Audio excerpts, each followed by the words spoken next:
Yo, yo, yo. What's up, what's up, what's up? Give up the rock. And hello to my fellow revolutionaries. You know who you are. Squeeb89, what's up? Good to have you in there already. And David, starting us off like an hour ago in the chat. Thank you. I do appreciate the love when it comes to the algo. I need all the algorithmic love that I can get these days. So thank you for pushing that a little bit.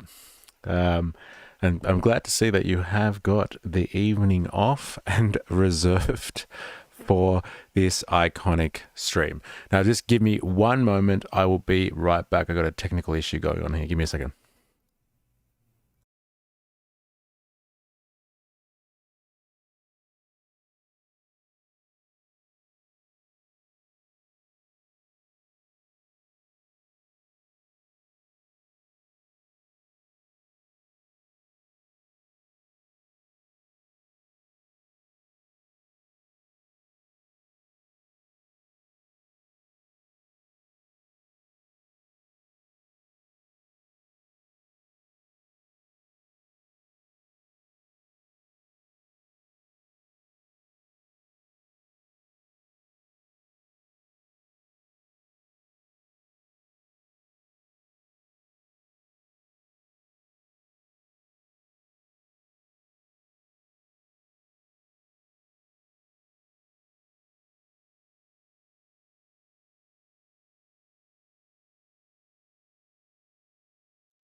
All right.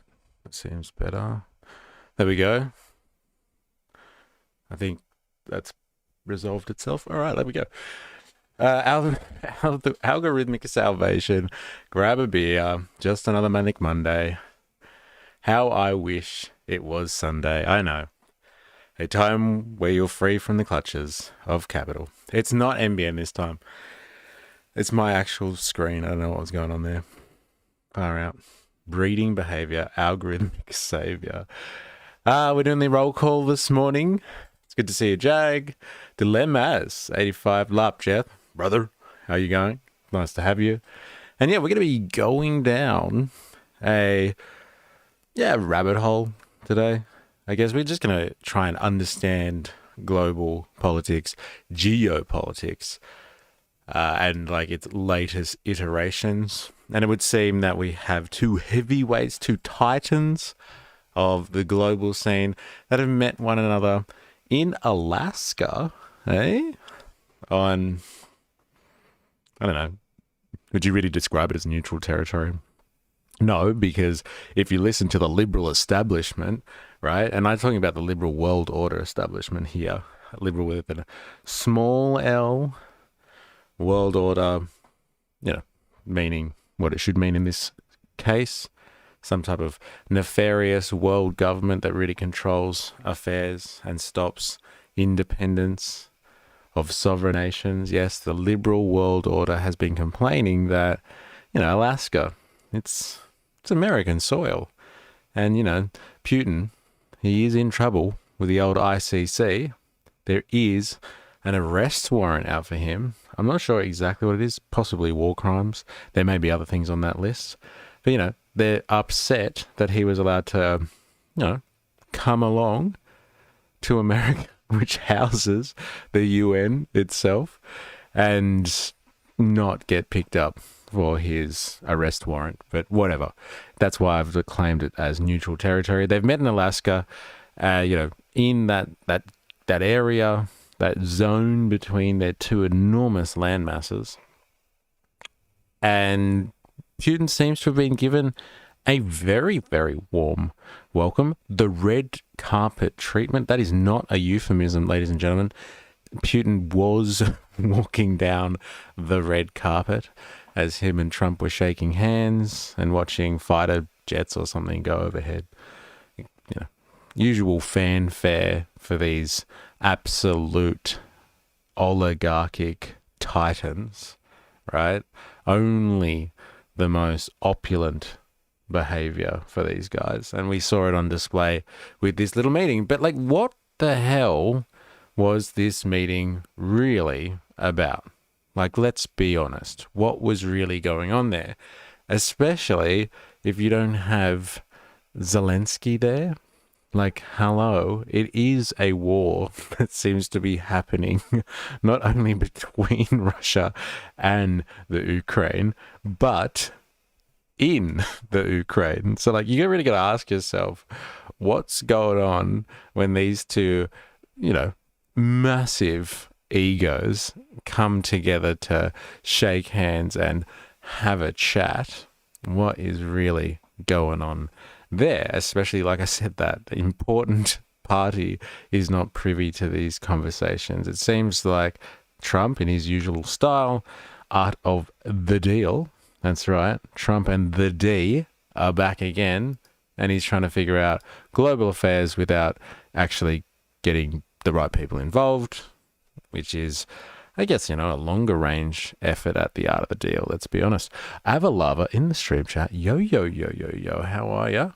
Hope you had a good weekend. Hope you enjoyed the time away from the clutches of capital, which we have been reminiscing on already. It seems like Dilemmas is very much lamenting that. This was a spectacle. You know what, Avalava, you may be onto something there. I'm gonna go with, yes, it was a bit of spectacle, but it would seem that they have come to some type of standpoint that was unforeseen to the general political pundit out there. They weren't people trying to predict what was going to happen from this meeting, and it wasn't really in the direction that I think they thought it was going to go. Even Trump, sorry, wait, I missed a couple of you there, Squeeb. As seated at the conference, a fly on the wall think that's all Ukraine would like to have when discussing its sovereignty. Yeah, I know, right? Just at least to be there to view the discussion as an observer, if not an active participant. I think Trump defined success of this summit being having another meeting after this one. Yeah, pretty much. Even Trump is starting to get political in his targets when he rolls out the red carpet. I hope you had a good weekend too, outside those profitable clutches. Yeah, thank you. Thank you. I did have a good weekend, actually. Outside of the clutches of this big social media machine that I find myself engrossed in these days, by choice, but engrossed nonetheless. And that's a guarantee. So let's get some context on this. I thought maybe we should start off with some context from before the meeting to actually explain what the hell was going on and get an understanding of why these people are coming together and see what people's positions are on it. Then we can go fast forward into the results after the meeting. So, like, I actually want a bit more context because I wasn't really paying attention to this until after it happened. Like, there was a lot of talk, again, in the liberal establishment about what was really happening, why this meeting was going down. Should this meeting be going ahead in this way, shape, or form? Is Alaska the right place to do it? Should Putin really be coming onto American soil? It seems like it's been a decade or something since Putin was last in the US, and things have significantly changed since then in terms of diplomatic and international affairs. So let's just get a quick rundown. I'm going to go to an Arab source for this to hopefully get a more of a balanced opinion as opposed to going to Western sources, whether they be conservative or not. Let's go with what the... where are they? Is this then Saudi Arabian source? What did we get to last time? I think Jag clarified for us. They Qatari or Saudi Arabian, I can't remember. Let's get, though, a Middle Eastern manufactured consent perspective on this one and see what the rundown is in terms of, what should we be paying attention to in the context of this great summit? It's not a meeting, by the way. I keep on using the word meeting. They call it the Trump-Putin summit. I don't understand what the difference is. A summit seems more like a conference to me. We have lots of people involved. But, a summit, again, if there are two monumental or large figures, I guess you could call a summit. Like, you would have to reach some type of a summit if you were, like, I don't know, a mountaineer or something like that. But let's have a listen to Al Jazeera, shall we, and you stop me if you see anything of value. Hit me up in the comments. Even Trump is starting to... No, I read that one before. All right, let's go. Let's get some context. Hello, welcome to the programme. I'm Adrian Finnegan. High on optics but low on results. The much-anticipated summit between the leaders of Russia and the United States concluded without a deal to end the war in Ukraine. Despite this, Presidents Donald Trump and Vladimir... Okay, so this is actually from the day after. I thought this was what will the Trump mean for the war in Ukraine. Okay, so this is actually post-meeting. So let's see what the Arabs have to say about this then, shall we? But what was it? All optics. I think you called it spectacle, Avalava. Squeeb, you had a call on that one too. But yes, all optics apparently. ...deal to end the war in Ukraine. Despite this, Presidents Donald Trump and Vladimir Putin say that great progress was made at constructive talks in Alaska. Ukraine's president, though, wasn't invited. Instead, after a lengthy phone call with President Trump, he's heading to the White House on Monday. So, were ceasefire options discussed behind closed doors? Could an end to the war finally be in sight? And what does the summit mean for Russian-American relations? We'll put these questions to our guests. But first, a report from Imogen Kimber. There's your red carpet. Eh? Looks pretty good. Trump summited Putin's fat D. I hope that D is supposed to insinuate the deal. I hope there's no other insinuations there. That would be very inappropriate. How dare you? But first, a report from Imogen Kimber. A red carpet welcome, a warm handshake, and even a flyby. Yeah, flyby. At the summit between US President Donald Trump and Russian President Vladimir Putin in Alaska. Look at these guys riding together in the limo, eh? Yeah. Talk about relations must be at an all-time high, I would think. Squeeb, bringing it back, eh? Old school. I love it. But the high-stakes meeting did not yield an agreement to end the war in Ukraine. There's no deal until there's a deal. The two presidents appear to have got on well. We'll speak to you very soon and probably see you again very soon. Thank you very much, Vladimir. The moment that Putin reacted to Western media's farce against Trump's abnormality, I'll have to check this one out. This is Pepe Escobar. I think I've seen you talk about Pepe Escobar before.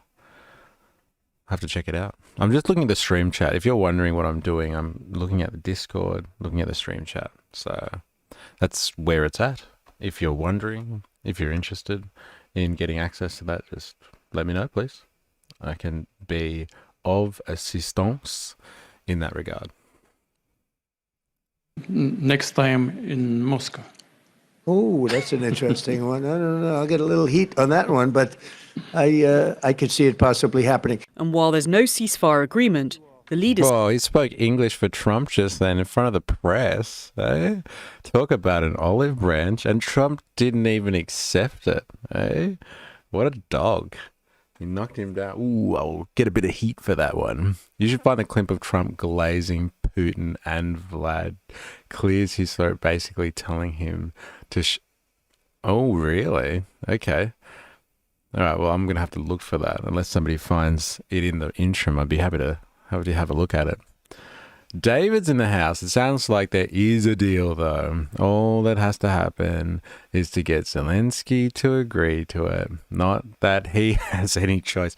Yeah, it does seem interesting. Again, look, I understand that Trump is Mr. Art of the Deal. Okay, he's been basically inaugurated into that sleazy 80 guy's lawyer / businessman outlook of the world, where everything is, handshakes and blackmail kind of stuff. So he knows how to get people to the negotiating table. And obviously this is, as Avalava has alluded to, part of the spectacle to put the right pressure on Zelensky and the Europeans to accept an outcome where Trump can come out and basically tell the world that he ended the Ukraine-Russia war. That's really what's going on here. Like Mr. Absolute pinnacle of narcissism in a red tie over here is looking for an outcome that makes him look fantastic. Like absolutely fantastic. And this guy has his own ambitions. And I can't believe how rudely he shut him down just then. Seriously. But yeah, art of the deal. 100%. There's something going on between these two. They've come to some form of quid pro quo, let's just say. Putin can speak really good English, only needs a translator for finer points. People were saying that Putin speaks Russian out of pride for his culture. Yeah, that's why I'm surprised that he broke character just then. Yeah? He broke character. That's interesting. And yeah, Trump shut him down. He was like, ooh, I don't know. I'm not coming on a holiday. Not to your house anyway. Say great progress was made in constructive talks. Мы видим стремление администрации США и лично... We see the desire of the US administration and President Trump personally to facilitate the resolution of the Ukrainian conflict and understand its origins. The events in Ukraine are associated with fundamental threats to our national security. Hours after the summit, President Trump was asked what Ukraine's next move should be. He replied, Make a deal. President Volodymyr Zelensky is due in Washington on Monday. But making a deal would likely involve giving up land to Russia, something he said he'd never do. President Trump has repeatedly promised to end this conflict. He gave Moscow an ultimatum and threatened additional sanctions, which now seem to be on hold. Instead, Putin secured the first meeting between the Russian president and an American president since the full-scale invasion in 2022. And without a ceasefire deal, the war and the death and destruction that comes with it drags on. Imogen Kimber, Al Jazeera for Inside Story. Interesting. Well, there's a bit of context for you. Again, I was hoping that this was actually prior to it. I wanted to see what people were saying just before the meeting, what they were ultimately speculating on. Let's have a look at this one. I wonder if I can actually see this or not, if it's going to be behind a paywall. Go to the Washington Post. See what they have to say. Shall we?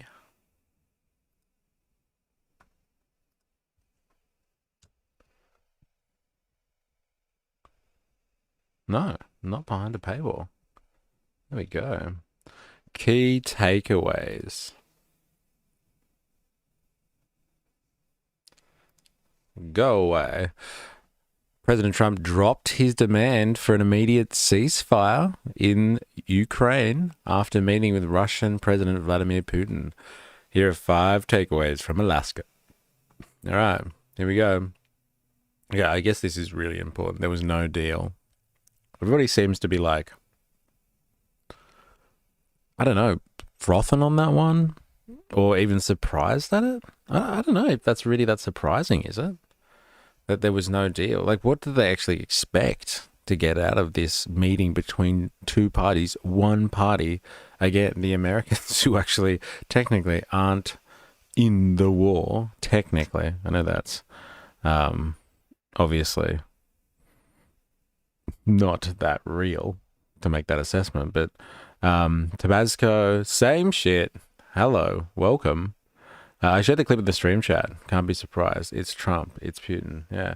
All right, let's have a look at this propaganda that Jag has dropped here. Let's see how good this is. Is it a YouTubey? Yeah, it's a YouTube clip. Let's have a look-see then. We can come back to you later, Al Jazeera. I want to see this now.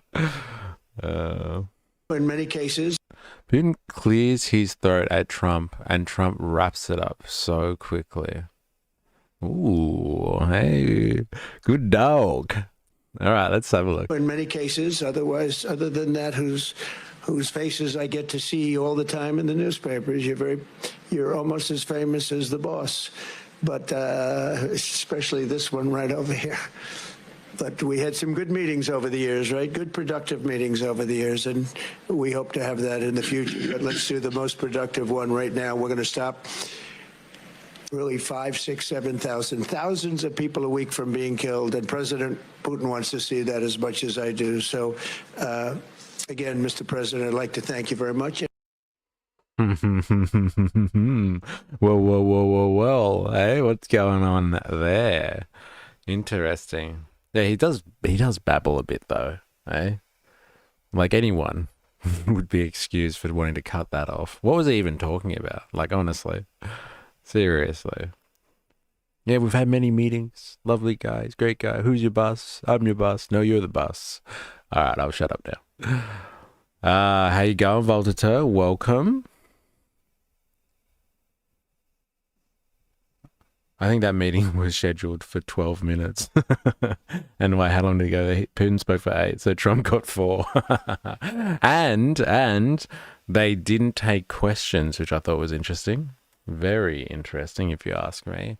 They just spoke, each of them, and ended it right there. Absolutely no interest in the media, which is what you expect by two people that are, for all intents and purposes, very authoritarian in their nature.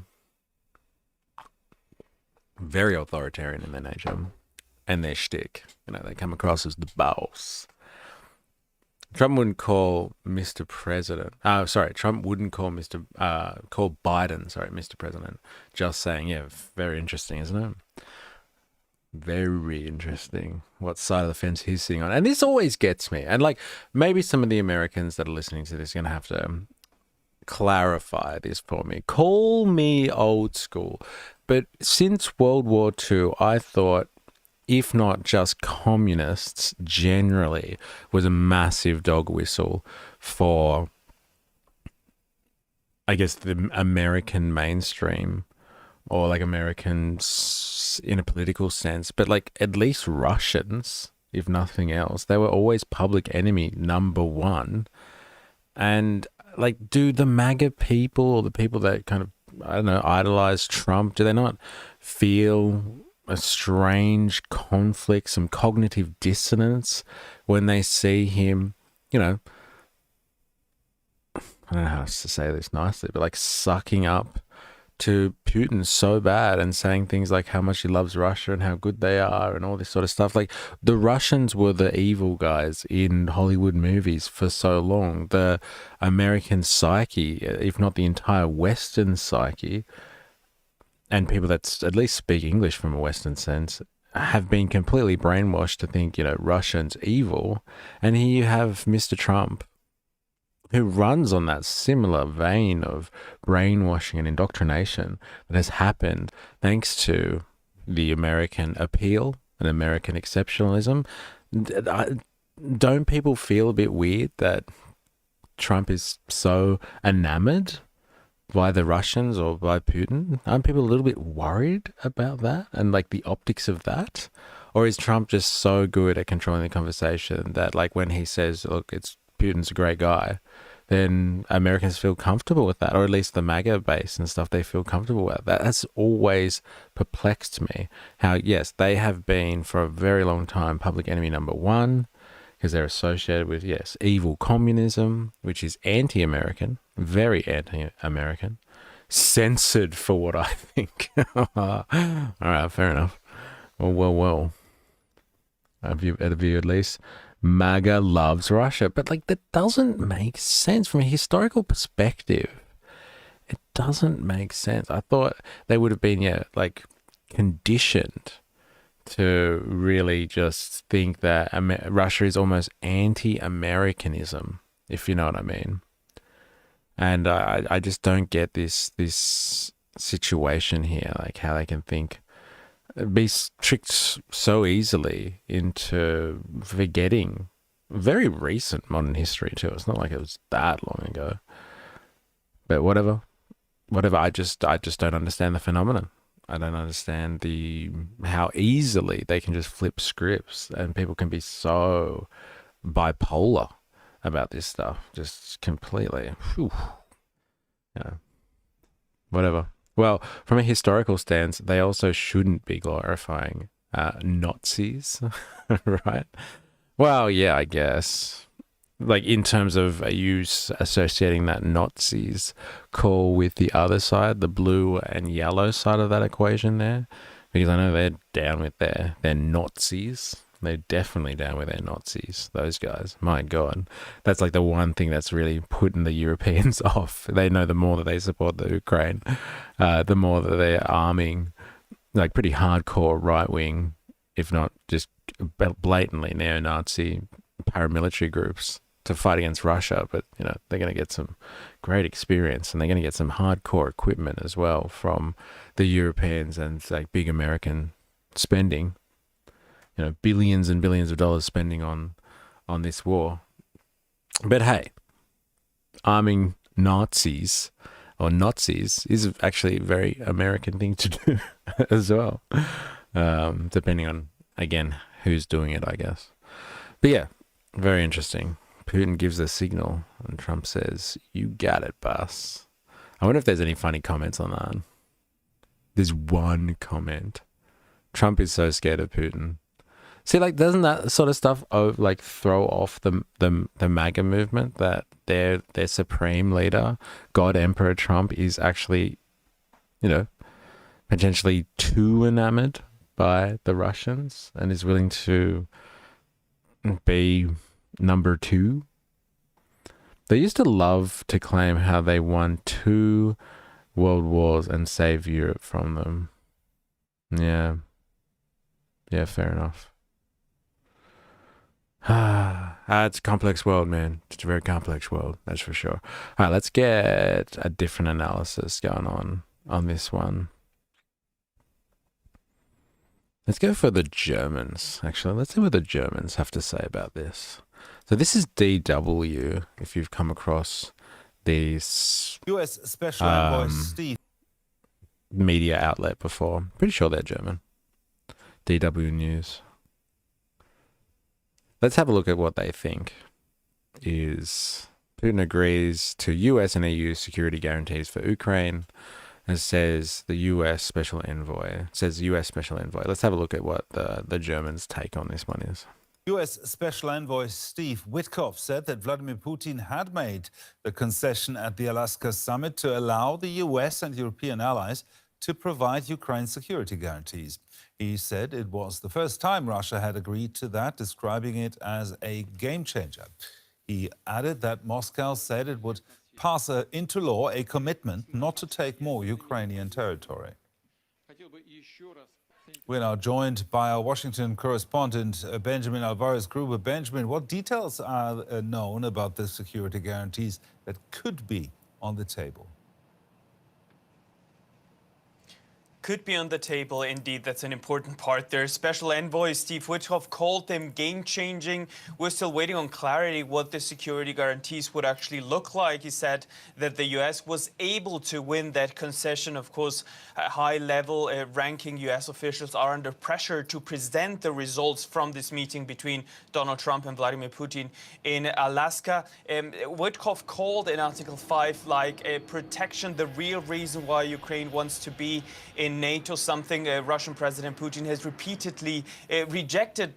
While this kind of seems like a workaround to Putin's long-standing objection, we're still waiting to hear on more details and why this would be different for Putin and why he would agree on NATO-style security guarantees and not NATO security guarantees. Now, U.S. Secretary of State Marco Rubio was also at that summit, has been slightly more muted. What should be made? Oh, no, not Rubio. He's not muted, is he? That'll be a difference. That'll be a change. That guy says some outrageous stuff. All right, let's have a quick. We're just in a stream and looking at the results of the Trump and Putin summit. And would like to have an understanding what security guarantees alludes to.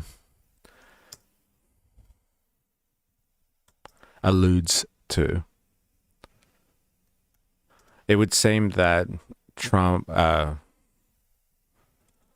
Putin is accepting of the fact that NATO would be able to extend some of its measures into the Ukraine. Can you give us an understanding of what this might look like?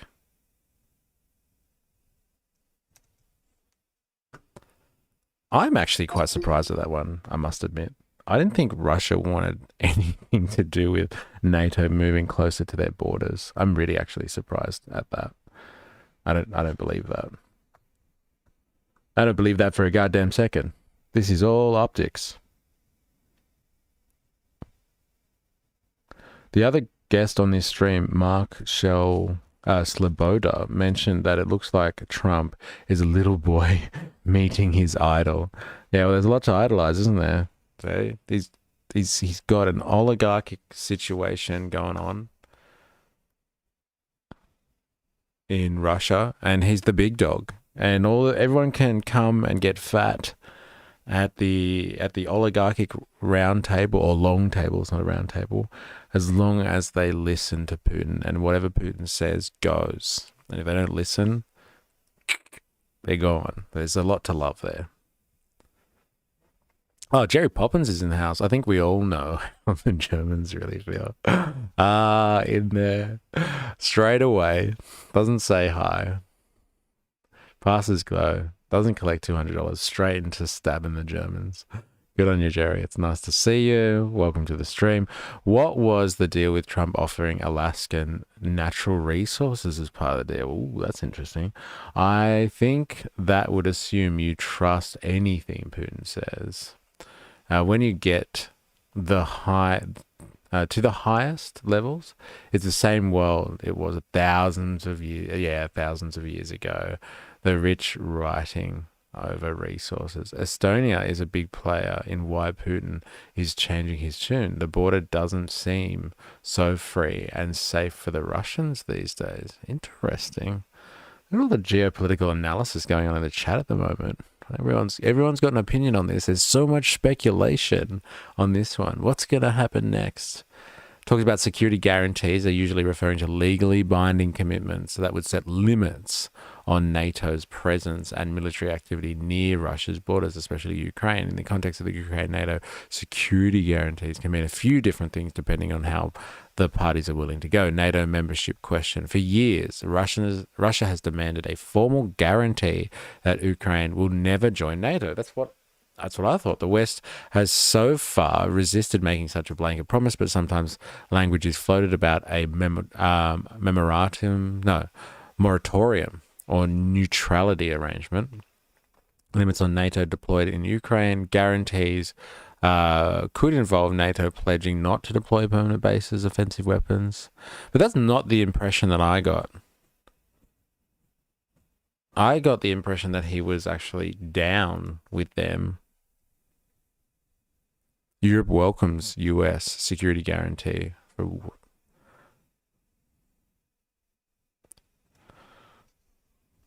So EU might be different to NATO then, I guess. Now let's get back to what he said. Objection. We're still waiting to hear on more details and why this would be different for Putin and why he would agree on NATO-style security guarantees and not NATO security guarantees. Now, U.S. Secretary of I still don't understand. Like, NATO style? From the media that we are watching at the moment, they are saying that Putin has agreed to allowing NATO-style security guarantees from the EU for the Ukraine.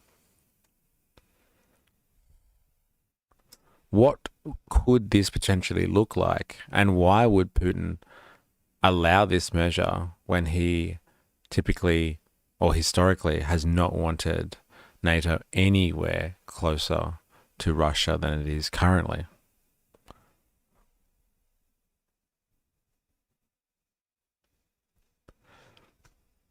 Okay, modelled on the EU's Mutual Defence Clause, Article 42.7, the Lisbon Treaty, the EU already has Mutual Defence Clause that obliges members to assist each other by all means in their power if attacked. However, unlike the NATO Article 5, it doesn't automatically imply military intervention. It's more political than binding.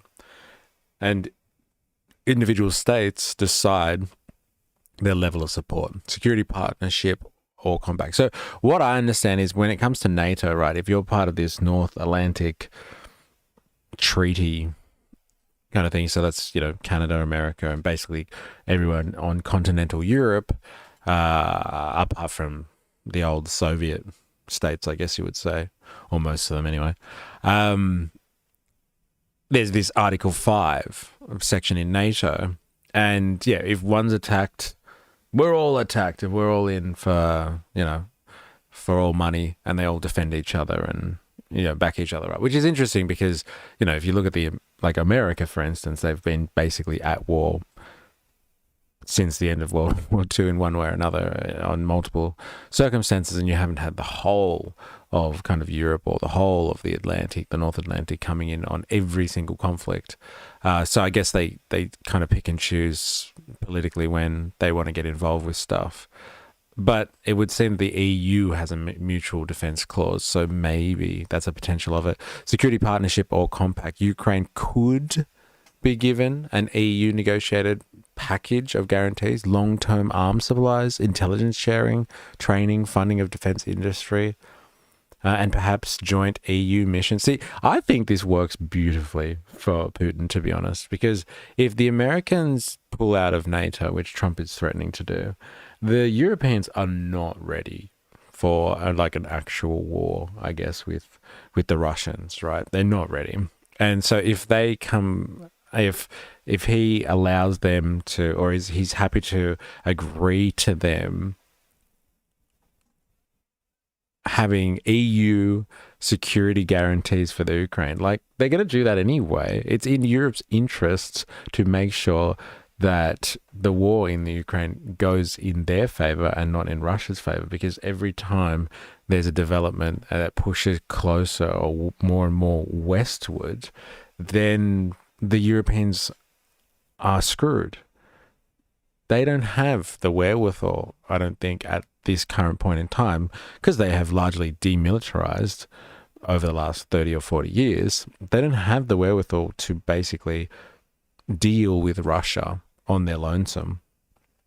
And so, yeah, like Putin's probably like, yeah, they can give European-style security guarantees to Ukraine. Who cares? It doesn't mean anything. And especially if it's like it doesn't actually oblige them to go to war if attacked. They just, put pressure on people, and, it's politically binding, and they can do other things like sanctions. They don't actually have to deliver in terms of like military. Ukraine could be given EU negotiated package of guarantees, long-term arms supplies. Like this, again, this is just feeding the military-industrial complex. Okay, here's some stuff to fight the Russians. We're not actually going to get in there and do anything. Funding for the defense industry, perhaps a joint EU missions, perhaps. Like Russia must be cheering, especially if it's not NATO style. That makes a big difference, because NATO nations do have to fight when required. And they've got all the missiles too. They're pointing the actual missiles at the Russians. But the EU, I know that all the EU countries, or a lot of them, have their own nuclear stockpiles. But,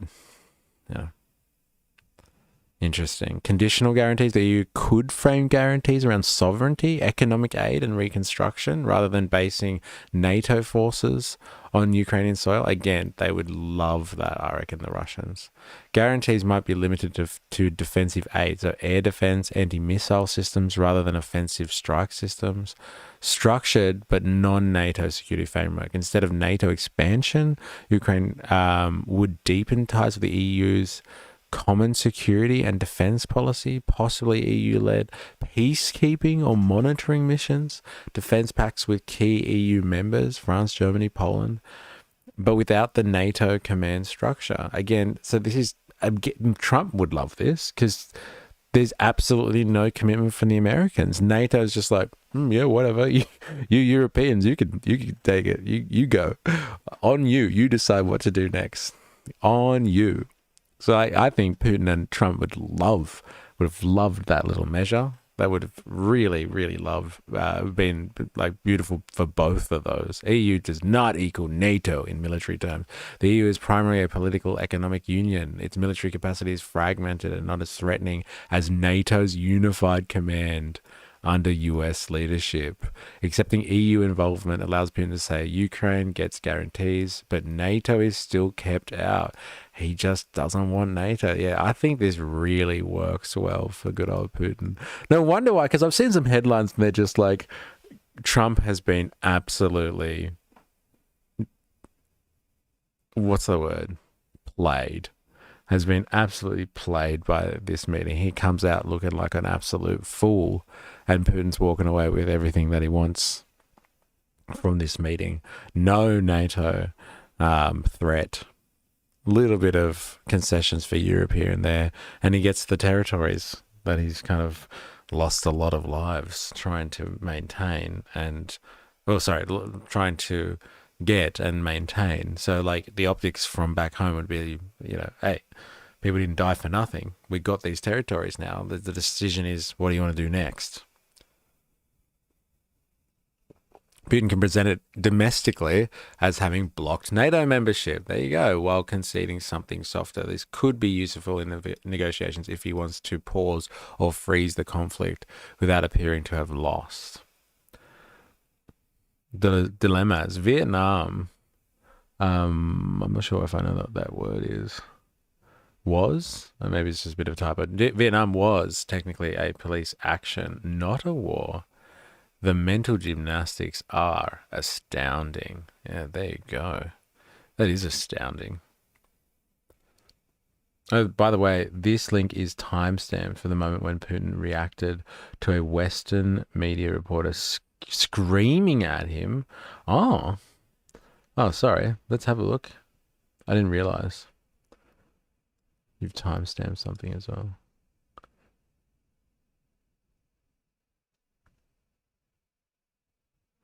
Is this this one up here? Yeah. Sorry, I thought this was like an entire live stream or something that you wanted to watch. Apologies. Let's have a quick look. The Western media just they went batshit insane during this whole affair. Even on the tarmac, we hear them shrilly screaming out, right, as Putin and Trump were meeting and shaking hands. President Putin, when will you stop killing civilians? Right? Which, that this is the most. How can Donald Trump ever trust you? I mean, like, in terms of doing what he says, right? I don't know, like say entering negotiations and not immediately bombing a country during those. Like some other president I know, or inviting a foreign leader over for negotiations in a third country and then assassinating him, gloating about it afterwards.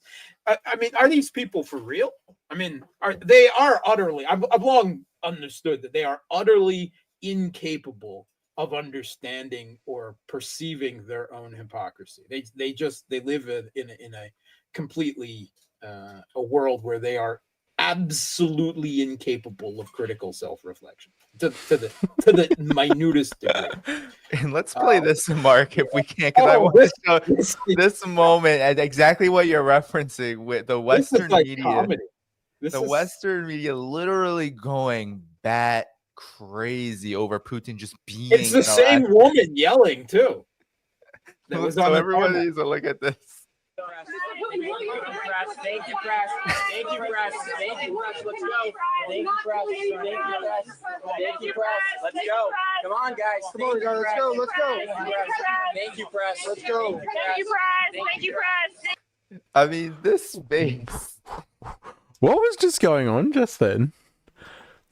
Can you explain that one, Avalon? One we just watched. What are they yelling out? Are they trying to get his attention, or are they just yelling abuse at him? The Western media literally going bat crazy over Putin just being. It's the same woman yelling too. That was so everyone needs to look at this. Thank you, press. Thank you, press. Thank you, press. Let's go. Thank you, press. Thank you, press. Thank you, press. Let's go. Come on, guys. Come on, guys. Let's go. Let's go. Thank you, press. Let's go. Thank you, press. Thank you, press. I mean, this face. He's just Oh, by the way, this link is timestamps. Oh, no, you already said that. Okay. So, are they trying to shoo the media away, kind of thing? Is that what was happening just then? They're shooing the media away and she's trying to yell stuff at Putin. Well, thank you, press. Yelling, thank you, press. I'm assuming to get rid of the media. Yeah, they're yelling. She's yelling at Putin, confusing the poor man. Look at him. Look how confused that guy is. Hey, look at that face. Hey?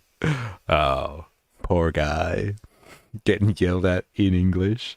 The stream mentioned earlier that the reporter was reporter was talking about. I think she was trying to ask Putin gotcha questions about the civilian deaths in Ukraine. Yeah, they mentioned that. Yeah. And then like that guy was going off about like how the absolute hypocrisy of the Western media, right? Where they're trying to get Putin out for gotcha questions on killing civilians, where the Americans are knee deep in that type of behavior, especially with what's going on in Israel right now. Definitely supporting that one. My God. That's hilarious. Putin was laughing at reporters because of how ridiculous it is. Yeah, it is pretty ridiculous, isn't it? This whole thing, it just seems like... Actually, it's just a crazy affair. I thought there was actually going to be some type of substance to this. I really thought there was going to be some results, some takeaways, but it just seems it is just spectacle. I think you're right, Avalava. This is just spectacle. There's nothing really of substance here. And like, look at these security arrangements. Come on. Okay, there was no formal deal. So this is the Washington Post take on it. Okay, there was no formal deal going on. Friday's summit ended without an agreement to secure peace in the Ukraine. A long-standing goal of Trump. What did he say in the lead-up? Hey, what was it? The promise, the electoral promise of the president inbound. I will end the war in 24 hours. One phone call. That's all it takes.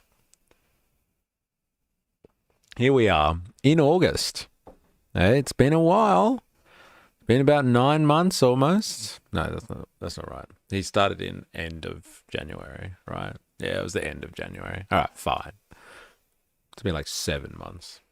Speaking to reporters after their meeting, Trump and Putin said they had made progress, with Trump claiming the meeting was extremely productive, but there's no deal until there's a deal. God, that's some good Trumpian language, isn't it? There's no deal until there's a deal. Well, state the fucking obvious. Come on. The leaders offered a few details on what was discussed, or which issues remained unresolved. Reporters noted that Trump spoke for just a few minutes before stepping off stage and described him as appearing unhappy, tired, or bored during the joint appearance. There's your world leader for you. I love it. So good. So good. Today, when President Trump saying that if he was the president back then, there will be no war. And I'm quite sure that it would indeed be so. We see that the president of the U.S. has a very clear idea of what he would like to achieve. He sincerely cares about prosperity of his nation. Still, he understands that Russia has its own national interests. I expect that today's agreements will be the starting point, not only for the solution of the Ukrainian issue, but also will help us bring back business-like and pragmatic relations between Russia and the U.S. See, that's what they worry about, right? Like, you can tell that Russia is fully capitalist and where Putin's real interests are, right? He's bringing up the fact that he wants business back, baby. He doesn't want these sanctions anymore. He's sick of being sanctioned by these liberal stooges out there. He wants his country to be out of the woods when it comes to being on, left out of the economic circle. He needs the business. The economy needs it. They need something. And I'm pretty sure Trump has put higher, tariffs on India, because India is still buying oil from the Russians, and he's trying to cut them out of the picture because they're keeping Putin alive right now. They're really helping him out. And that was a smart move by Trump. Like, if you really wanted to cripple Russia, right, their resources are the things that help them really stay above board in the face of sanctions and trying to fund a war here. And so oil is a massive lifeline for Putin at the moment, a huge lifeline. And so the Indians and other people, directly or indirectly, buying Russian oil has kept them on life support almost. And so like Trump, like, you know, you got to give it to him. It was intelligent to attack Russia indirectly through India. Like, it doesn't look great for American-Indian relations. That's not good at all. They're at a pretty low point, but that would, you know, it would really insinuate or show that America really knows where to hurt the Russians, and you better come to the table and fix your game up, old Putin. But it would seem that as a result of this, obviously, you know, Putin is Trump's boss, and Trump's just a little bitch in that arrangement. It really did come across like that when Putin was like, it's time to end the conference, dickhead, stop talking. And Trump did really kind of cut it off right there. Ollie Atlas in the house. It's been a long time. Welcome to a stream. It's good to have you. I wonder what your thoughts are on your commander-in-chief rolling out the red carpet for Putin. Tell us your thoughts. Be interesting to have them. That's right. It would be interesting because, yeah, it's very strange scenario, to say the least. I'm trying to get my head around this, but it just seems like it was a big nothing burger, but all a bit of show. Now, where were we?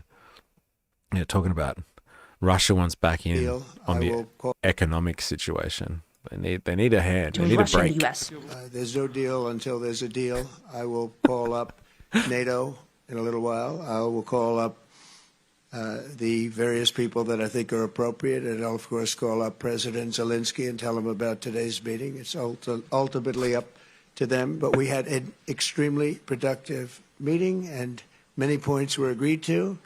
There are just a very few that are left. Some are not that significant. One is probably the most significant, but we have a very good chance of getting there. We didn't get there, but we have a very good chance of getting there.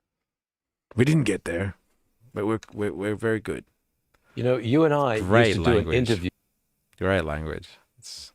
He's a poet. He really is. And Trump subsequently dropped his demand for a ceasefire. This is a biggie, all right? Because it would appear that all of the rhetoric going in was that he was going to try and get for the ceasefire. They're going to call an end to the fighting until they can figure stuff out properly. That was a big part of the call. It was like him with Israel, right? Ceasefire negotiated, and then like in less than 12 hours, Israel's back at it again, attacking people.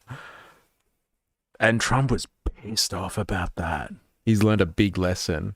It doesn't matter if he tells someone to have a ceasefire or not. It don't matter, baby. It don't matter at all. And Trump doesn't want to be embarrassed like that again either. So maybe that's why he just dropped the ceasefire talk, because he's sick of being embarrassed.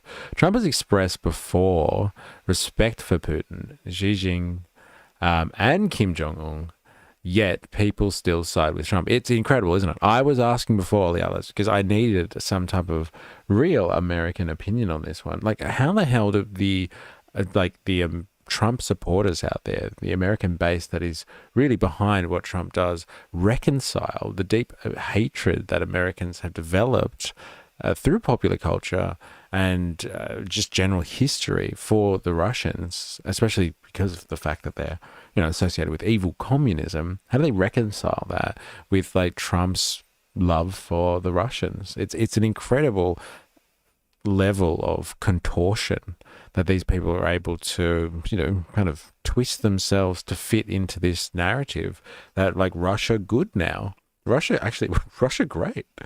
You know, it's actually it's other people like the Europeans. they're the enemy actually. Hey, I just think it's absolutely incredible how these people were able to do that. Like, you know, if this was the 80s or something like that, Like just mentioning how amazing the Russians were they would have lynched you, would have killed you, hung you out to dry. He takes the "why can't we be friends" angle. It appeals to the peace in people.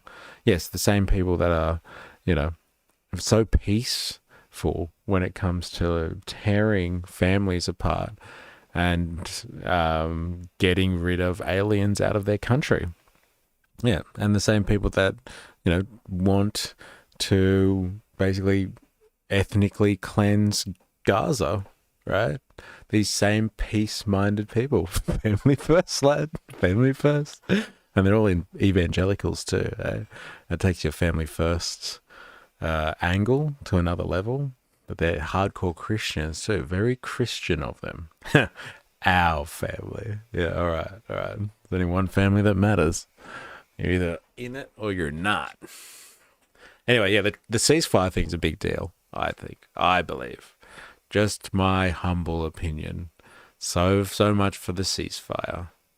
It was determined by all that the best way to end the horrific war between Russia and Ukraine is to go directly to a peace agreement, which would end the war, and not a mere ceasefire agreement, which oftentimes do not hold up. So why ask for it, man? Why ask for it? Why talk about ceasefires if you think that they're useless? It was a dramatic reversal. During his flight to Alaska, he had told Fox News he would be happy to walk away. He would not be happy to walk away without some form of a ceasefire. And he's telling that to Fox News as well. That's so funny, isn't it? That is a dramatic reversal. Well, he didn't look happy according to some reports, right? Poor Trump, man. Gonna make him happy. Poor guy. He's got a lot on his shoulders. Putin received a red carpet welcome at the summit. So good. Friday marked Putin's first visit to the US for talks with a president since 2007. Shit, I thought it was a decade. That's a long time ago. That's almost 20 years ago. And his first in-person meeting with Trump since Russia invaded Ukraine in 2022. I guess he doesn't want interference with his recent initiatives against Venezuela / the cartels. What do you mean? In relation to what? Meeting on the tarmac at the joint base, what's that? Elmendorf Richardson. What's a joint base anyway? In Alaska. Does that mean there's two countries that have operations coming out of there? Let's find this one on the map.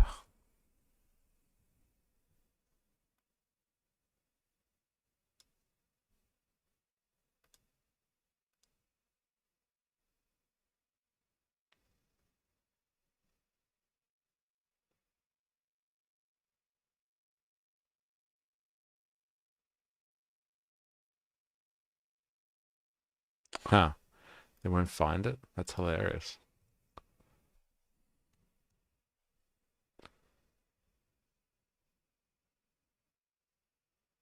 Why is it taking me to Lane Cove in Sydney? That's hilarious. Okay then. Never mind.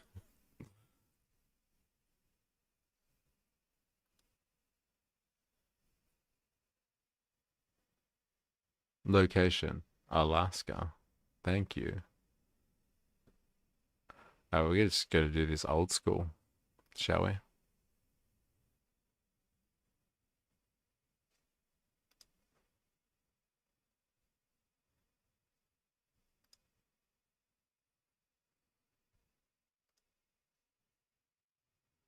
There we go. Look at this place. Can you guys see that properly? Kind of. You guys can kind of see that properly. I'm going to change this viewer.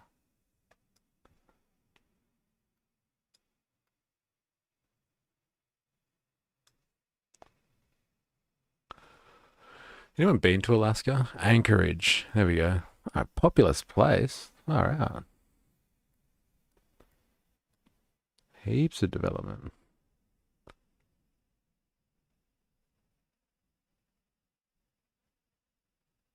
Yeah, right. Man, that's nowhere near the center part between the two countries. It's well on American soil. Well on it. It's not the fringes.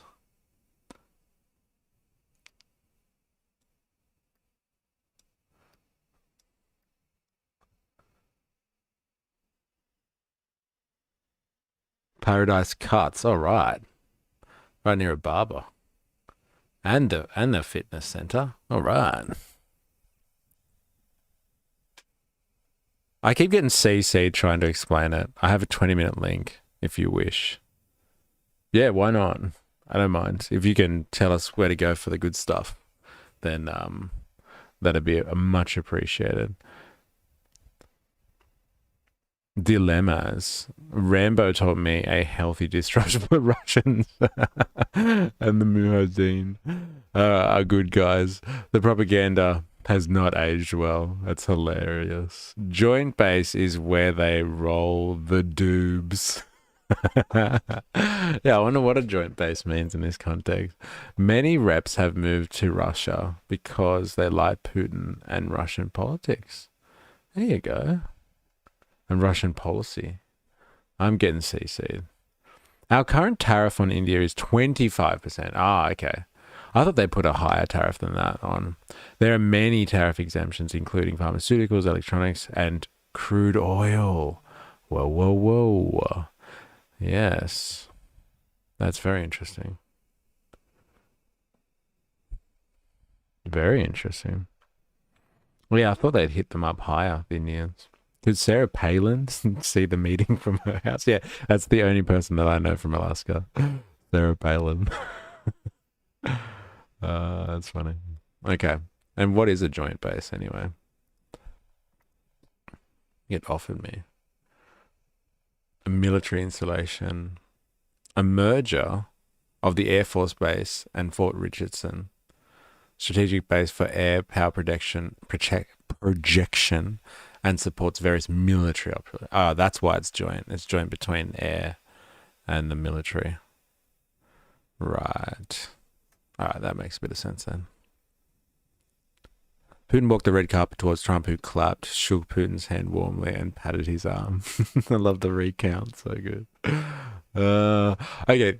They rode together and spoke privately in Trump's armored limousine without an interpreter, in breach of security and diplomatic protocol. Ooh, really? Is that true?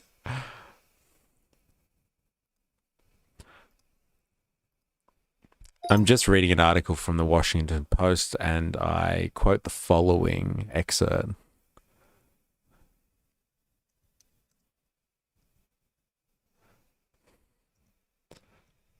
Here is the website for your reference.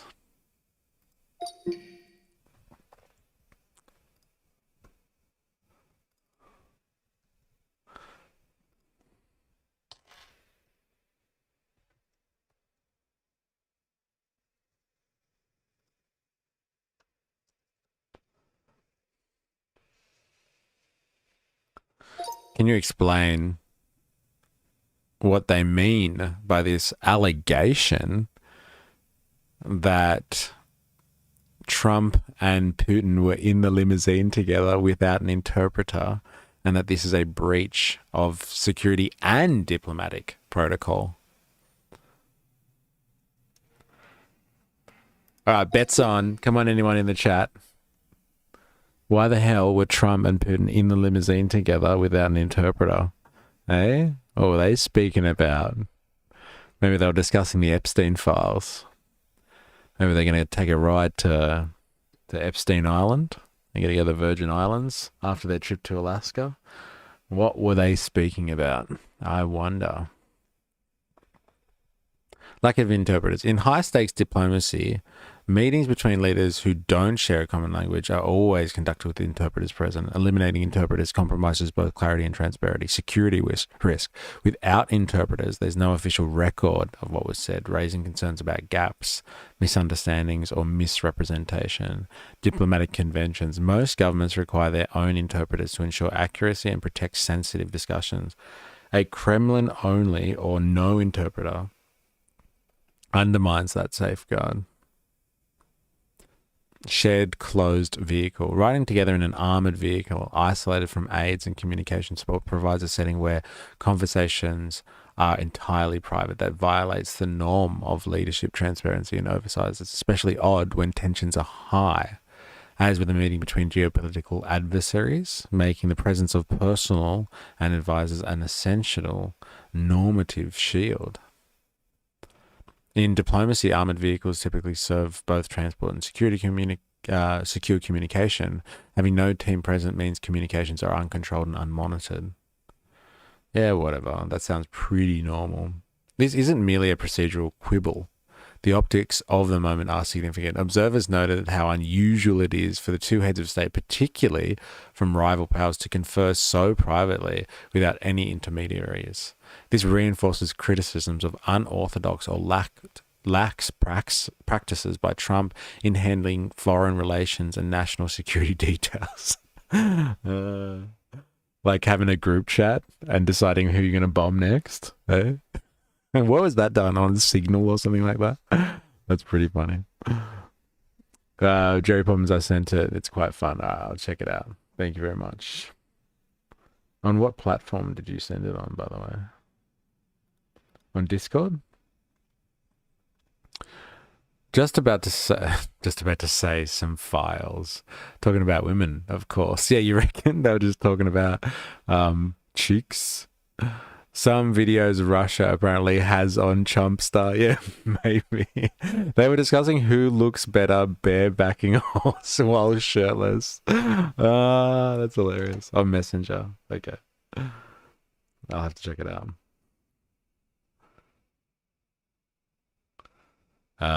That's funny. 50% tariff on India is supposed to go into effect in another week or so, unless Trump changes his mind.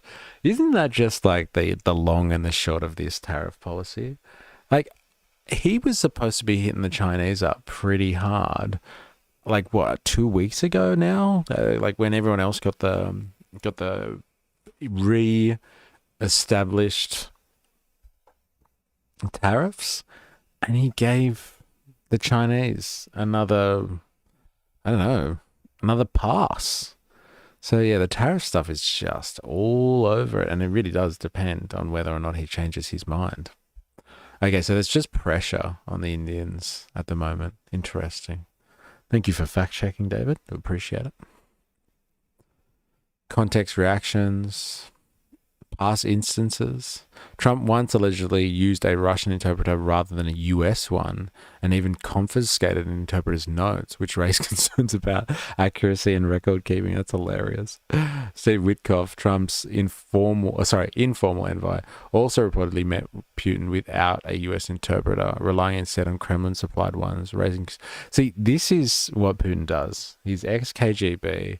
He knows how to get people into situations that are compromising potentially, and he knows how to really get around a conversation. I know Trump is Mr. Art of the Deal, but like Putin is also Mr. Art of interrogation, let's call it. And he knows how to make things work in a way where he's left holding all the goodies. And getting Witkoff into a room without an interpreter, getting Trump into a car so they can have a little powwow. He's a clever boy. You gotta watch out. Bottom line, security protocol. This refers to procedures meant to protect state leaders and ensure accurate information flow and preserve diplomatic transparency. Why it matters. Without interpreters, there's no official record. In a closed, armored two-vehicle environment with no aides present, it's impossible to verify or debrief the conversation. Can affect public trust. Yeah, good one. Like people care, apparently. I just don't get it. I'm surprised at that. That's interesting. But not at the same time.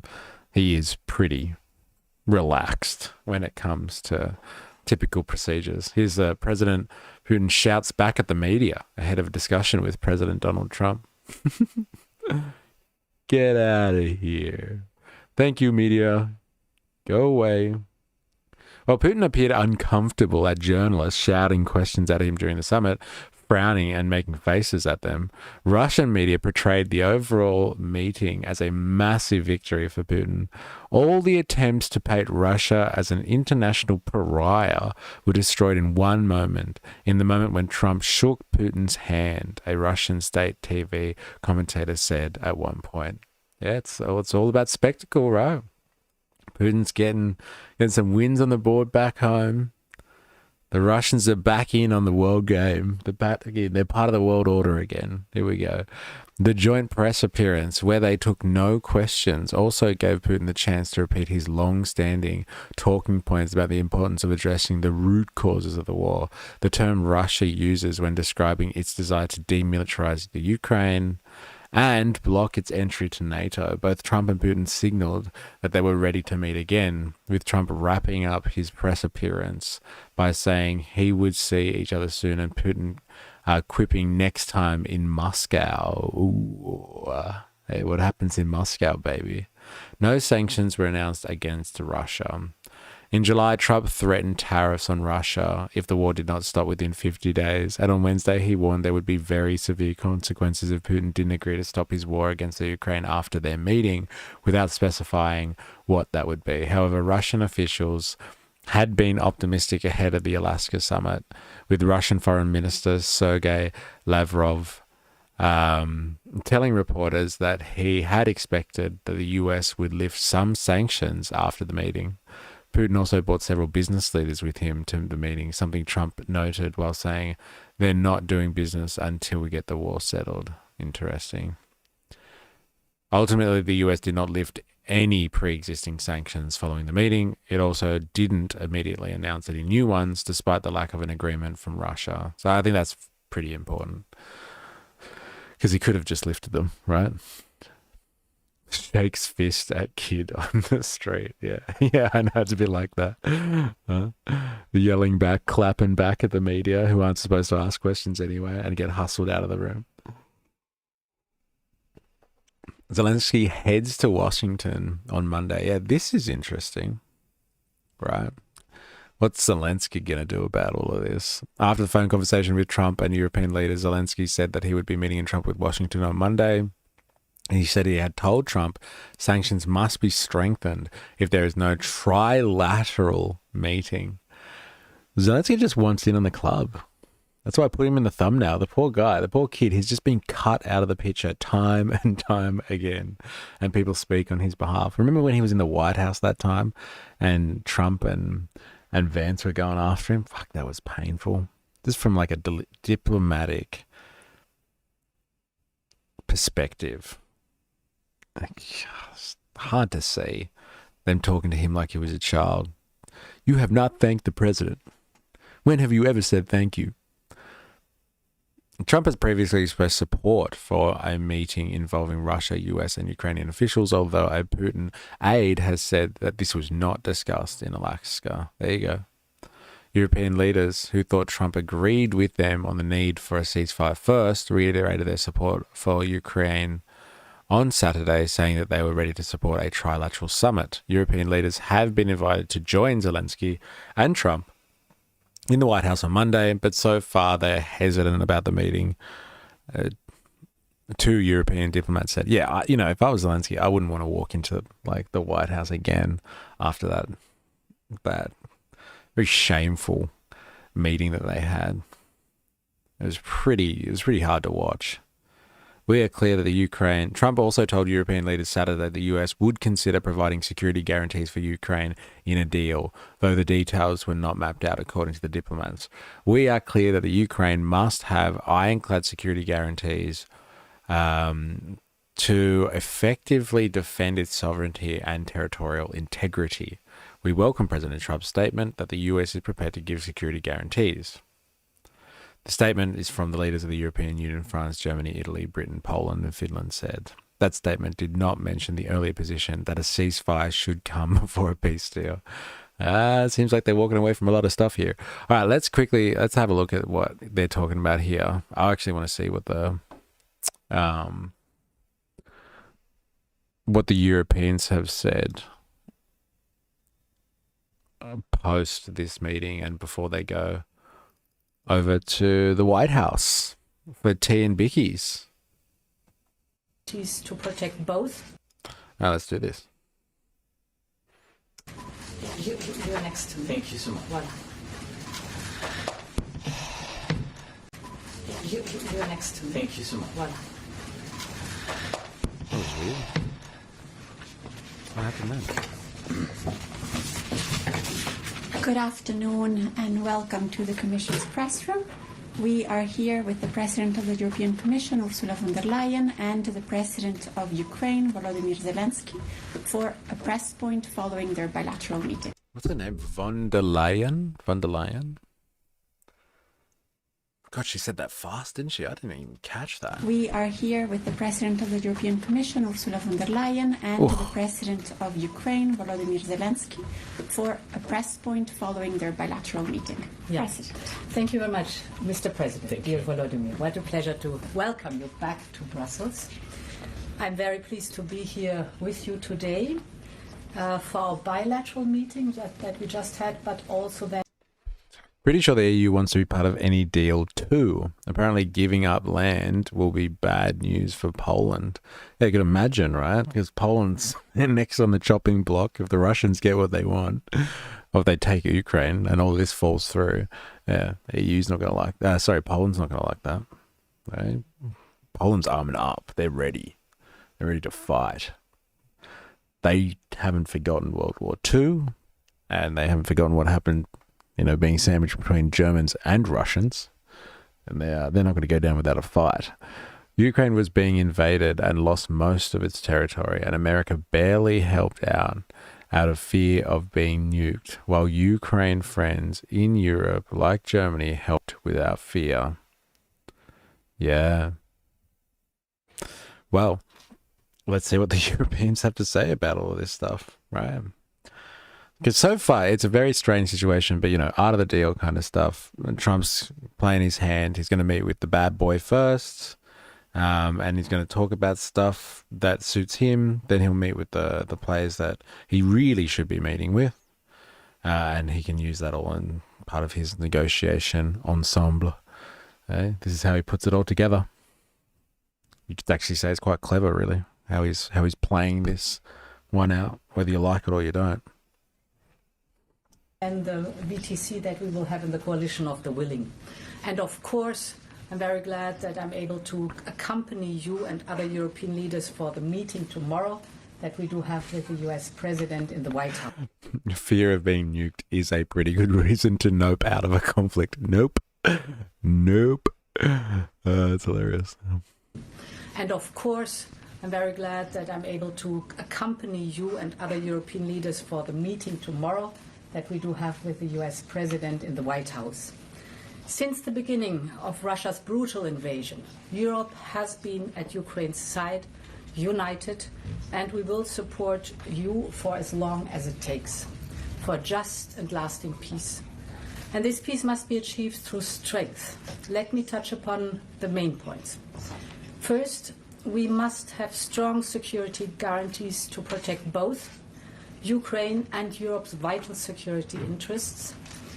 Ukraine must be able to uphold its sovereignty and its territorial integrity. There can be no limitations on Ukrainian armed forces, be it cooperation with or other third countries or assistance from other third countries, no limitations for the Ukrainian armed forces. As I've often said, Ukraine must become a steel porcupine, undigestible for potential invaders. We welcome President Trump's willingness to contribute to Article 5-like security guarantees for Ukraine. And the coalition of the willing, including the European Union, is ready to do its share. We know that the work of defending Europe is first and foremost our responsibility. And we've been working hard to speed up and scale up as we increase Europe's defense capability. Through the SAFE instrument, we are ensuring that the defense needs of member states and Ukraine can be matched, and that Ukraine's industrial defense base is strengthened. I am thinking in particular of drones here. This is in our mutual interest, and I intend to travel to the frontline member states in the coming weeks. At the same time, we continue to support Ukraine's path to its membership in the European Union. This in itself is also a security guarantee. My second point, with regards to any territorial questions in Ukraine, our position is clear. International borders cannot be changed by force. These are decisions to be made by Ukraine and Ukraine alone. And these decisions cannot be taken without Ukraine at the table. My third and final... There you go. That's the European position, ladies and gentlemen. You've heard it here, that international borders don't get changed via force. Hey, I'm pretty sure I've heard that. There's a small organization, you might have heard of them. They are called the UN.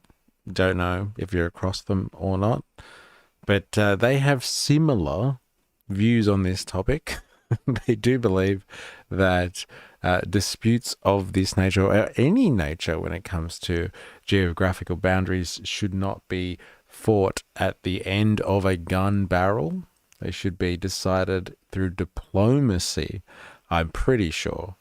But like, maybe I've just gotten that wrong. I've been reading the situation wrong this entire time, and they're all down for people invading each other whenever they feel like it. That was the point of the UN. But there we go. That's the European position there, that actually, no, the Ukraine actually has the sovereignty over that land. And at a bare minimum, they should be at the table when people start negotiating this. Ha! If only that description applied to Middle Eastern countries. Yeah, thanks, Avalava. Hey, good call, though. Very good. I wonder if von der Leyen was listening to you there when she made that call. Funny, though.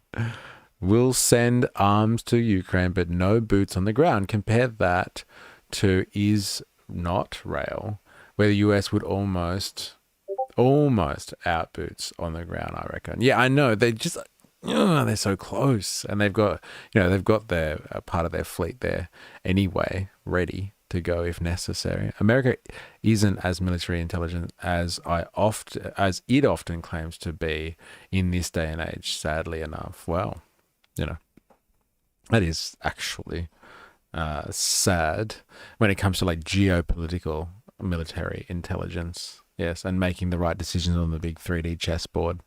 That is the world. Yeah, they've had some pretty big blunders, that's for sure. And unfortunately, if you've got a commander-in-chief that is,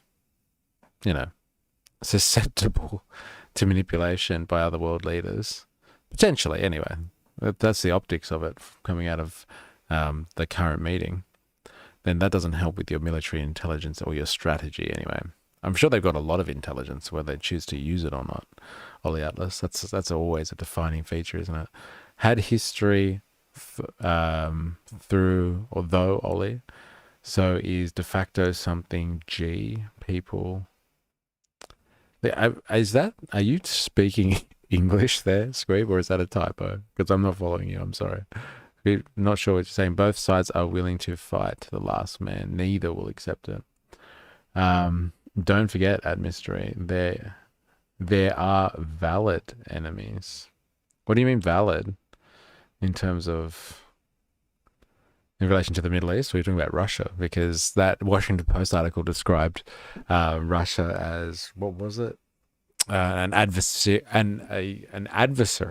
to the US. And like in this legitimate example here, if you're talking about valid enemies, like the Russians are the enemies of the Ukraine. And if the Ukraine are antithetical to the interests, and the Russians then are therefore antithetical to the interests of the European Union. So they are all enemies, actually.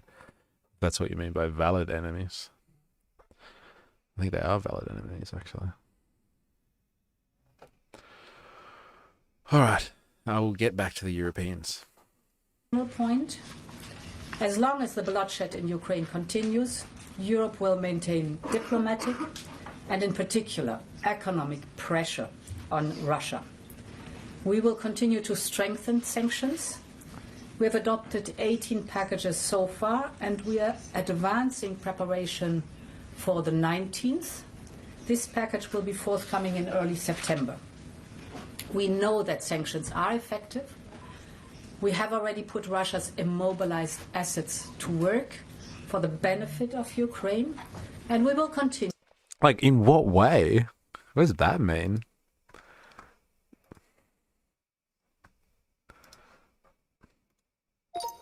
We are just watching a press conference with the EU president and Ukrainian president. And the EU president has noted here that the EU has already used Russia's immobilized assets, I'm assuming that they seized at the start of the war, to use by Ukrainians fighting against the Russians. Do you know what she means by this? Can you help us understand this statement? Is she saying that they've frozen assets, like they've taken money off the Russians, or assets, liquidated them? And like, I mean that in like the financial term of liquidation, and then use that to fund the Ukrainians in the war. She has already used Russian immobilized assets to support Ukraine. She's referring to frozen Russian central bank reserves and oligarch assets that were seized at the start of the war. Yeah, after Russia invaded the Ukraine, the EU alongside the US, UK, and others froze about 200 to 300 billion in Russian central bank reserves held abroad. These assets are immobilized, meaning Russia still legally owns them, but can't access or use them because they're blocked by sanctions. On top of that, the EU also froze tens of billions in assets of sanctioned Russian oligarchs. Yes, I've heard this. Yeah, yachts, real estate, bank accounts, companies. So how can they use them, though? The profits and the interest, not the principal. Okay. So the EU has not outright confiscated the 200 billion plus euros because of legal and financial risks. Other countries might fear keeping reserves in Europe if they can just be seized. Instead, the EU has started using the interest income generated by these frozen assets, billions of euros per year, to fund Ukraine's defense and reconstruction. For example, Euroclear, a big clearinghouse in Belgium, holds around 190 billion in Russian reserves, which generates billions in profits annually. And those profits are now earmarked for Ukraine. No way. That's crazy. Odd why I keep getting censored for talking about dubias. No, what are you getting censored on? Are you in the censored comments now then? Let me just check. What are you talking about? It hasn't had a successful outcome militarily since World War II. Oh, the US hasn't had a successful outcome. Oh yeah, I guess you could say it like that, couldn't you? Yeah, I guess I was being generous before when I said they've had some blunders. But yeah, successful military outcome. Interesting.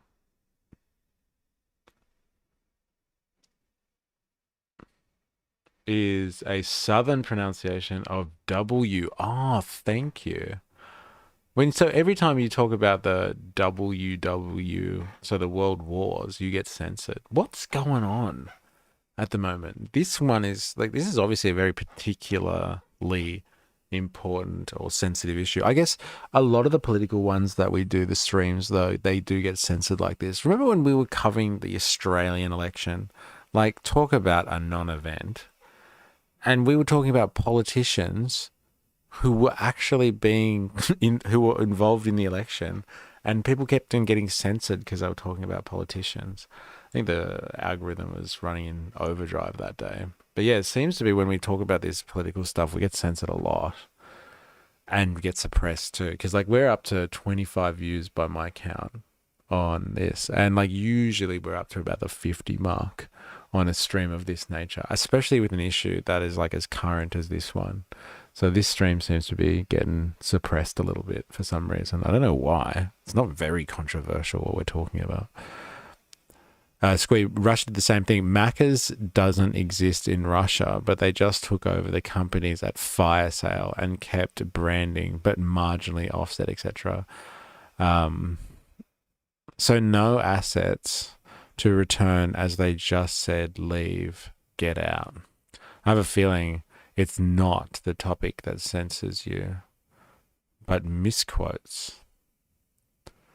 Like trying to say it's mystery who sent the invites to the invaders. Yeah, interesting. I don't know. Yeah, it's not the topic that censors you, but the misquotes. Interesting. I don't know. Okay, fine. If it's not the topic, then something else is going on, Squeeb, and I would like to get to the bottom of it. Would you like to know more? Support for Ukrainian defense. The EU has pledged to use those proceeds to buy weapons and military aid for Ukraine. So when the EU president says they've already used them, she's pointing out the fact that some of those profits have already been redirected to pay for Ukraine arms and packages. Why it's significant, it's a symbolic and practical step. Russia's own frozen money is being used to help fund the war effort against it. It also sets a precedent. The US has pushed for ongoing further and seizing the principle itself, while the EU has been more cautious. From Moscow's point of view, it's essentially theft, and they've threatened retaliation. That's very interesting. You never hear too much about the details of all this stuff on like the front end of the conversation, do you? You never hear this stuff. You have to really dig to get it. Do you have sources for your last response, or were you just hallucinating on that one?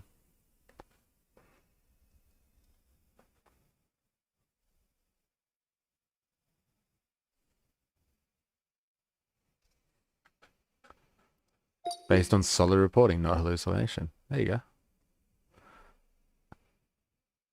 European Reporter. The Kyiv Post. Concilium. Kyiv Post again. Kyiv Post. Politico. European Parliament. Political Science. Yale. EDU. Ooh, All right, fine. You've got sources. Fair enough. I believe you. Whatever. I take it back. I'm sorry, research assistant. I'll never trash you ever again. So if you say it was is not Rail who dropped the first bomb, is different to just saying Israel. Interesting. Well, it must be the conversation in here. So we're just a radical bunch then. All right, let me get back to these Europeans. I've been cutting them off for too long. Continue to put pressure on Russia's war economy to bring President Putin to the negotiation table. We're working with you, Volodymyr, and President Trump in this sense, and we will discuss all these topics and others in our joint meeting at the White House tomorrow. These are challenging times. Only Ukraine can choose its own destiny, but Ukraine can always count on Europe. Thank you so much. Thank you so much. Thank you so much. Dear Ursula, thank you for your support. Thank you for this day. It's very important for all your support from the very beginning of this war. And it's very important that you are with us and that we speak to America and we speak together. And it's important that Washington is with us. And today, in several formats, we are deciding what we are going to discuss in Washington. Dear journalists, it's crucial that Europe is as united now as it was at the very beginning, as it was in 2022, when the full-scale war began. This unity really helps to reach real peace, and it must stay strong. First, we have to stop the killings. Putin has many demands, but we do not know all of them. And if there are really as many as we heard, then it will take time to go through them all. It's impossible to do this under the pressure of weapons. So it's necessary to cease fire and work quickly on a final deal. We'll talk about it in Washington. Putin does not want to stop the killing, but he must do it. Second, we need real negotiations, which means they can start where the front line is now. The contact line is the best line for talking, and Europeans support this. And we thank everyone. Russia is still unsuccessful in Donetsk region. Putin has been unable to take it for 12 years. And the constitution of Ukraine.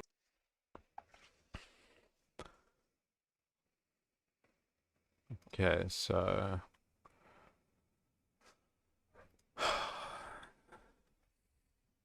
let's have a look.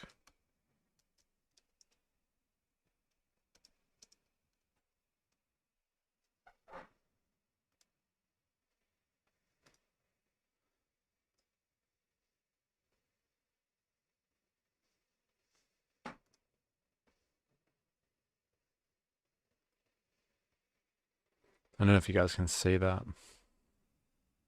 So he's talking about the Donetsk region here. So he's saying that it's not, Russia's not been successful. Luhansk, I don't know how to say these. Kherson, I guess, regions. Crimea, that's old news.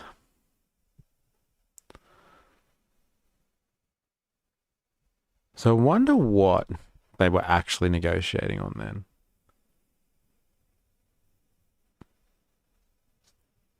In terms of what parts, like Trump's just like, yeah, you can have all of this. Everything in red is yours. And Zelensky's just going to have to deal with that.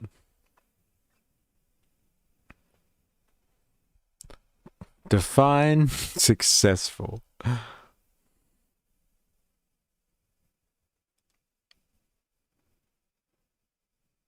Interesting.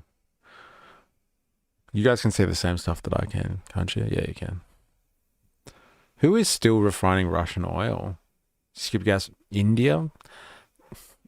I don't know. It's a good question. Because like the Europeans cut off their gas, but India still seems to be buying it. I think the Chinese are buying stuff too.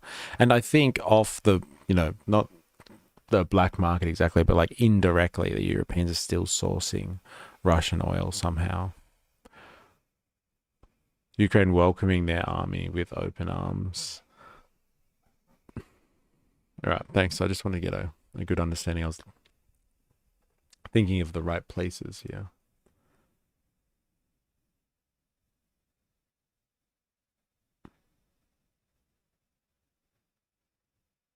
Claimed by Russian separatists held by Ukraine. Political map of the Ukraine. Oh, that might help. Percentage of the population that speaks Russian, 10%, 30%, that lighty pink color, darker pink color, 50%, 70%, 90%. But they're Russian separatists, apparently.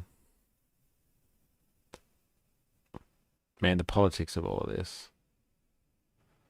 Obviously, like any politics, very, very tricky, very complex.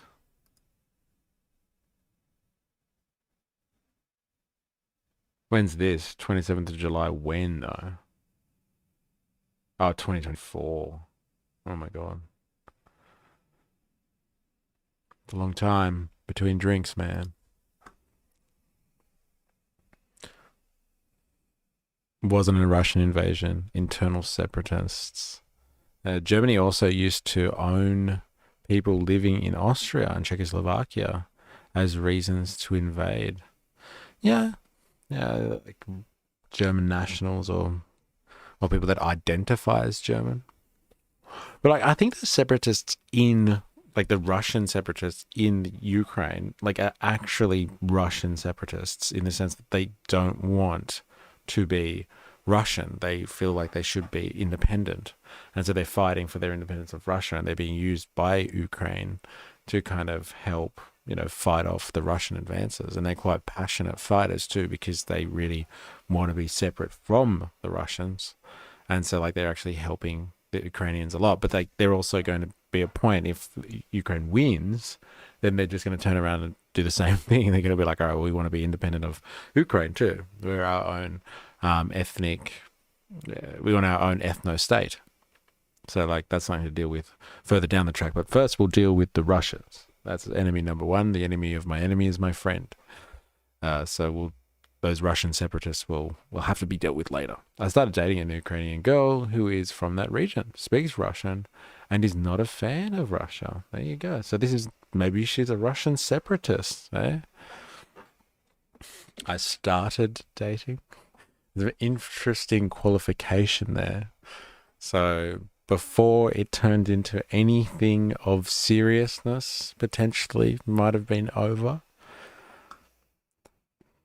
If that's what you mean by starting to date someone. Ukraine makes it impossible to give up territory or trade land. Since the territorial issue why is it impossible? And the constitution of Ukraine makes it the constitution of it. Region, Putin has been unable to take it for 12 years. And the constitution of Ukraine makes it impossible to give up territory or trade land. Since the territorial issue is so important, it should be discussed only by the leaders of Ukraine and Russia at the trilateral Ukraine, United States, Russia. So far, Russia gives no sign that trilateral will happen, and if Russia refuses, then new sanctions must follow.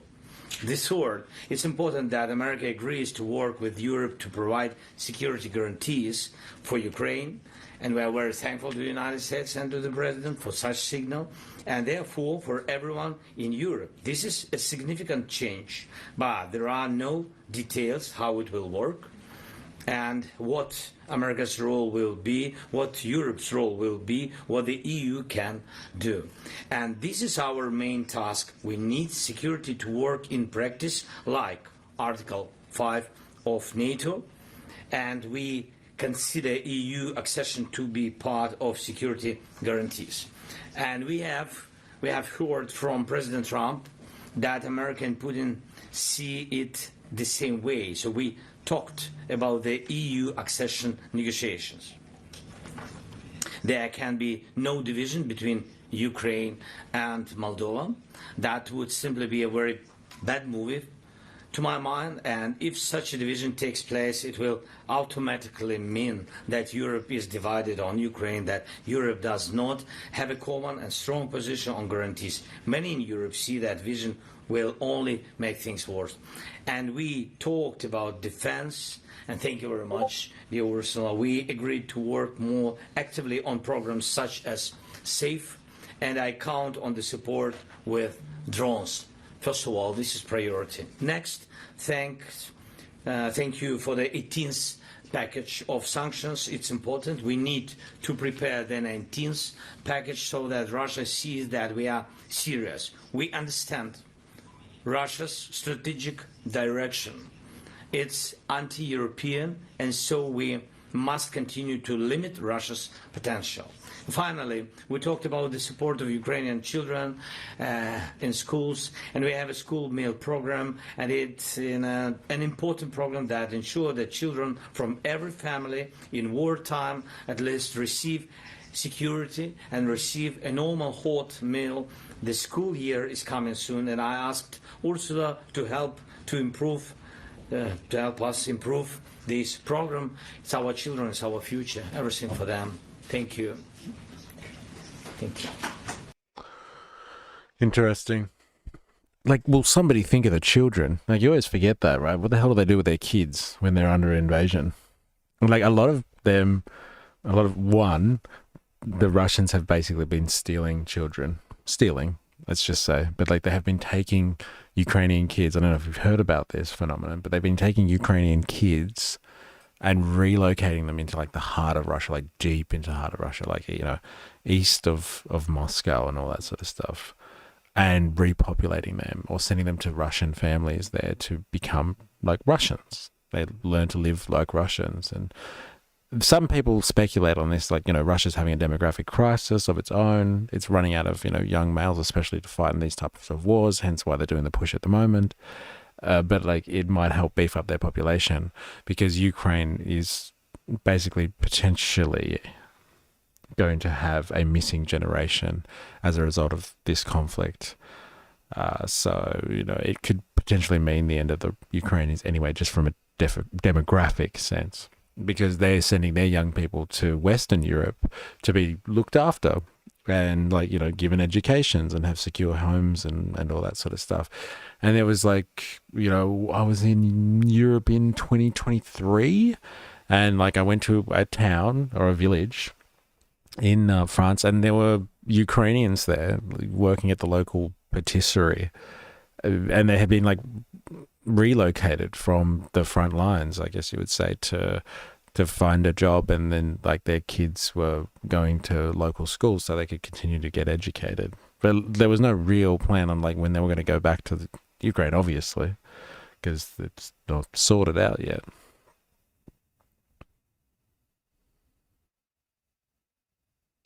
Avalava, I've missed some stuff that you've said in the stream chat. We have put Russia's immobilized assets to work. Let me translate. They stole $300 billion for the Russia's cash stored in a US bank and are giving the interest payments to the Ukraine. Many countries have seen this and have been encouraged to join BRICS, as they don't want their finances controlled by the US.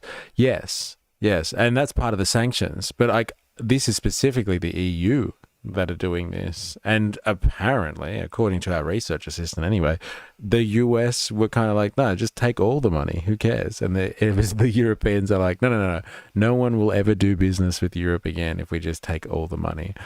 So like, they're even scared for business purposes. Talk about bourgeois behavior. They're scared for business purposes to even take the money off the Russians, despite the fact that they're at war. So you can be at war with someone but still protect their money, because it's a bad look for business. And yes, a lot of countries are joining BRICS for that reason, or a lot of countries just at the end of the day decided to diversify their assets, from what I understand, instead of holding massive reserves of US cash, because you have to do most of global trading in US dollars anyway. You buy reserves of other people's money instead, or you sink that money into other forms of assets.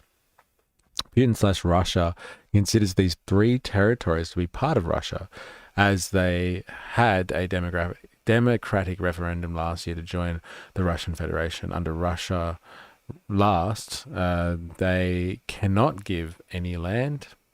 The US has been helping Ukraine quell these areas since 2014. Even before then, by arming and training them, they became de facto part of NATO, though not officially, which Russia considers to be a security risk. Yes, it is very, very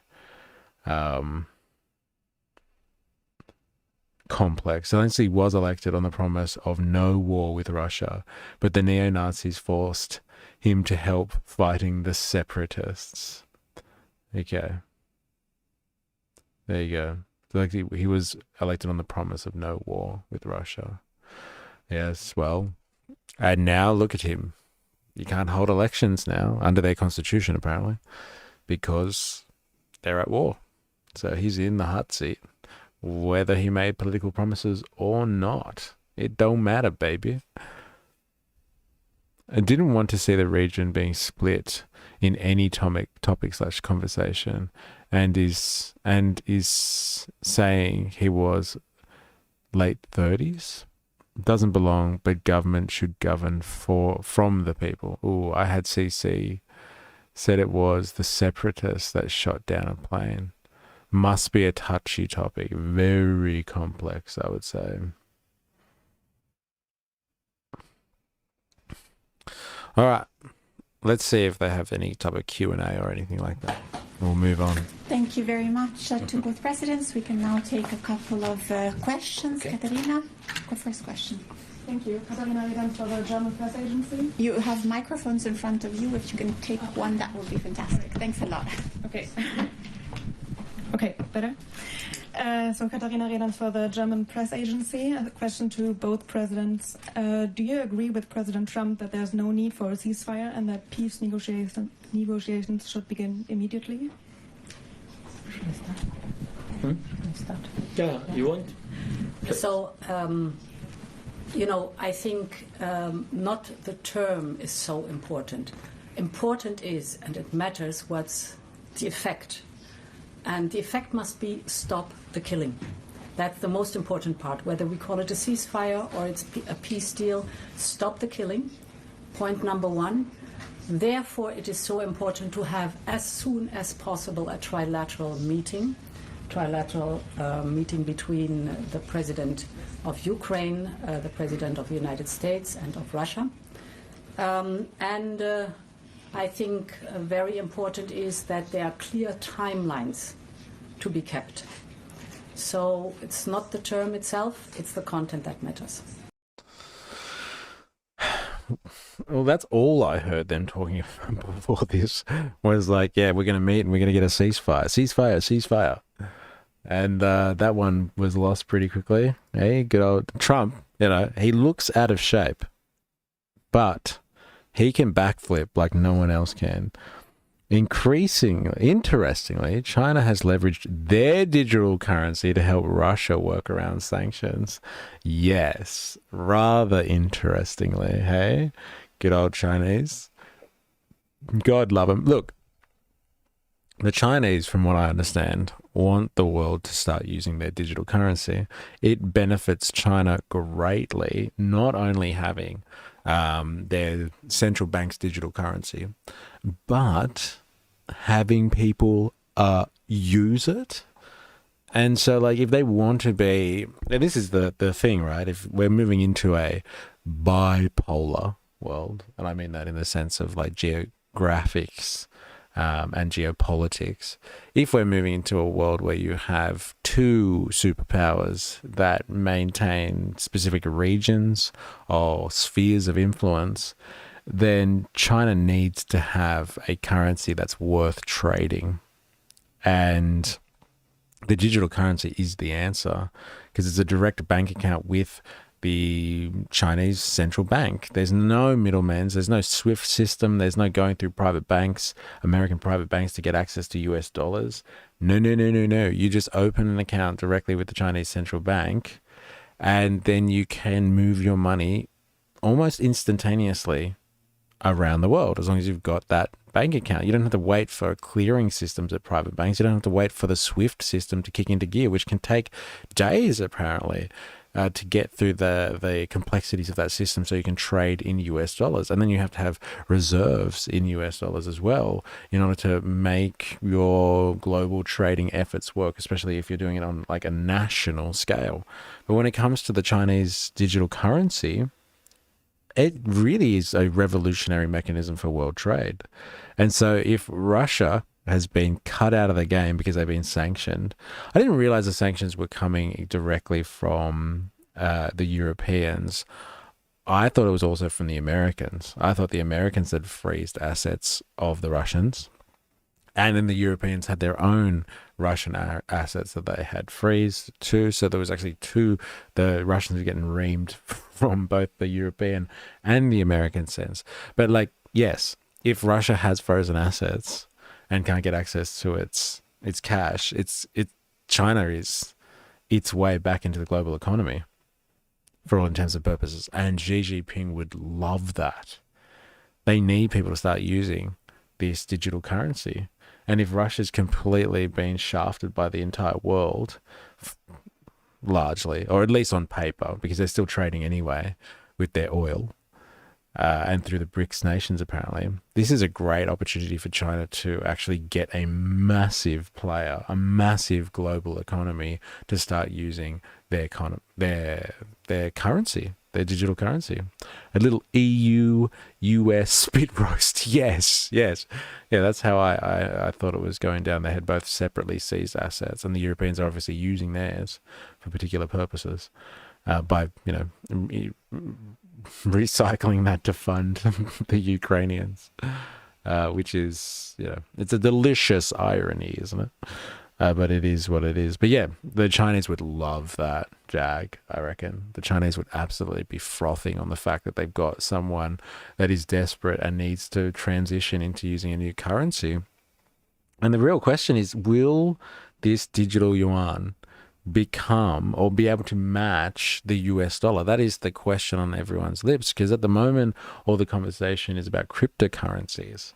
And while they are sexy, don't get me wrong, they really don't have the appeal of a currency that is backed by a state, because states don't go nowhere. But like, it's cryptocurrency world is just, it's just like weird, obscure currency after currency falling over or being significantly overpriced or inflated, let's just say, and then having a dismal kind of run after that. So cryptocurrencies, while they may be an alternative for the US dollar in terms of the business sector looking for somewhere else, another way to launder their money and hide it in like tax havens, I don't know if it's a plausible option for world trade. I don't think so, from what I can tell. And so like the Chinese digital currency seems to be a legitimate option for global trade. And a lot of the BRICS nations, yes, are looking for their own alternatives when it comes to this type of currency too. They really are investigating this stuff. ASEAN, the group of Southeast Asian countries that get together, a pretty significant chunk of the global economy, might I add, they've been even looking at developing their own digital currency just between that important group of nations that used to be like, known as Indochina. They're looking to have their own digital currency so they can trade amongst themselves instantaneously and not have to worry again about doing anything in US dollars. This is huge implications for global trade and the world order under an American kind of led consortium. So yeah, I'm sure China is cheering about the fact that ye old Russians have to go through them to get somewhere, right? Oh, sorry, I missed a few comments up here, actually. David, I think I missed one from you. Land doesn't belong to a central government in some faraway capital city. It belongs to people who live there. It's all about self-determination. Isn't that a nice philosophical liberal notion, though? Like, you're right. It really should. But let's be honest. There's this thing called, you've probably heard of it. We all talk about it, the social contract. And when, our governments who are given their ability to rule over us or have power over us, they're given that power by the sovereignty of the people. And it's called the social contract. And when the social contract is broken, they say that the people will become self-determining again, and they will rise up and they will replace their governments with a state apparatus that will actually serve their needs. But who knows? Happy for China comment to go through, but CC the capitalist bit. What happened? What did you say? I'd trust I know what the capitalists want more than the chockbird government. China has a long history of state-sponsored currency manipulation. US has been private capital manipulated. I trust I know what the capitalists want more than the chockbird government. Wasn't it the Russian separatists that shot down a plane? Pretty sure. It's a long-term destabilization movement. And you're getting CC'd left, right, and center. China was my chockbird. Don't know what happened with the audio correct. Okay. Yeah, fair enough. Yeah, China's been manipulating its physical currency, I would say, like to keep it kind of suppressed. They don't have a floating currency like everybody else, I guess, on the global market. that moves as with exchange rates and all that sort of stuff. They fixed it for a long time in order for them to be really attractive for foreign capital to come flying into the country and develop their industry.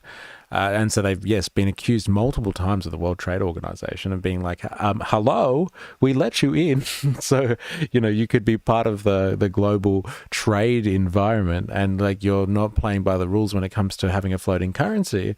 What's going on there?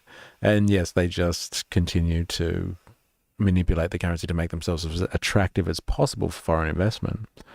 Even when they opened up to the globe I think in the 70s, they had 2 currency conversion rates, a local and an international one. There you go. And they definitely do that. And it's been successful. Like, this is the thing that the free marketeers of the world don't understand is, like, as you've described it, Sweet, there are private ways of manipulating your currency and controlling the market, which is ostensibly done by the private tiers of the world, the private sector, but they do that with the support of the state, but it's the private sector that leads that policy, or you have the state that makes the policy decisions and has kind of a plan for the private sector. No, this is how we're going to go, and the state will instruct this, and the private sector kind of goes in tow with that, follows the party line. But they're both capitalistic in their endeavors. They're both looking to have foreign capital investment or encourage capital production in their economies. It's just whether the state has the primary say or the private sector does. 2 sides of the same coin, if you ask me. China and the US, very, very capitalistic, both of them. It's just how you can control capital and labor markets, let's be honest. It's a multipolar world, Mystery. Sorry. It is multilateral. Yes. Someone's an advocate for the UN, I see. And a rules-based order.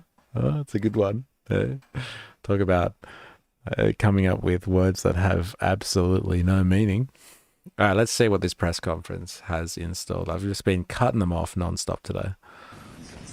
Thanks so much. I totally agree with Ursula. And you know that from the very beginning, I think it was March when the President of the United States, he proposed ceasefire, like a first element, stopping killing. And we agreed it and we supported him. And I think it was very strong idea, pushing Russia to real negotiations. And now we hear another signals. I think that we have to share it, all this with details and what Ursula said about and what we talked bilaterally and what we will talk now with all our coalition villains, with all the Europeans. And we have to share all our thoughts with President Trump. We need the United States on our side. And I think that President Trump shared that we would need peace, but steps to this peace. We need, correct steps to have lasting peace. To stop Putin, it means not to make a pause in this war. Stop and have a lasting peace. Yeah, for all of us. Thank you. Thanks. Second and last question to Elena. Thanks. Thank you. I will start in Ukrainian if possible. Олена Абрамович, Радіо Свобода, українська служба. Пане президенте, Путін сказав, що розуміє, що Україні потрібні гарантії безпеки. У вас вже була розмова з президентом Трампом. Скажіть, чи озвучив він бачення Росії щодо гарантій безпеки для України, які прийнятні для Росії, так? І які гарантії безпеки, власне, прийнятні для України? Чи досі ми говоримо про troops on the ground, тобто війська певні, чи це 5 стаття, якщо можете пояснити ваше бачення, як це може виглядати? І коротке просто, як у вас настрій, чи нема перестроги, що в Білому домі може все піти так само, як було 28 лютого? Дякую.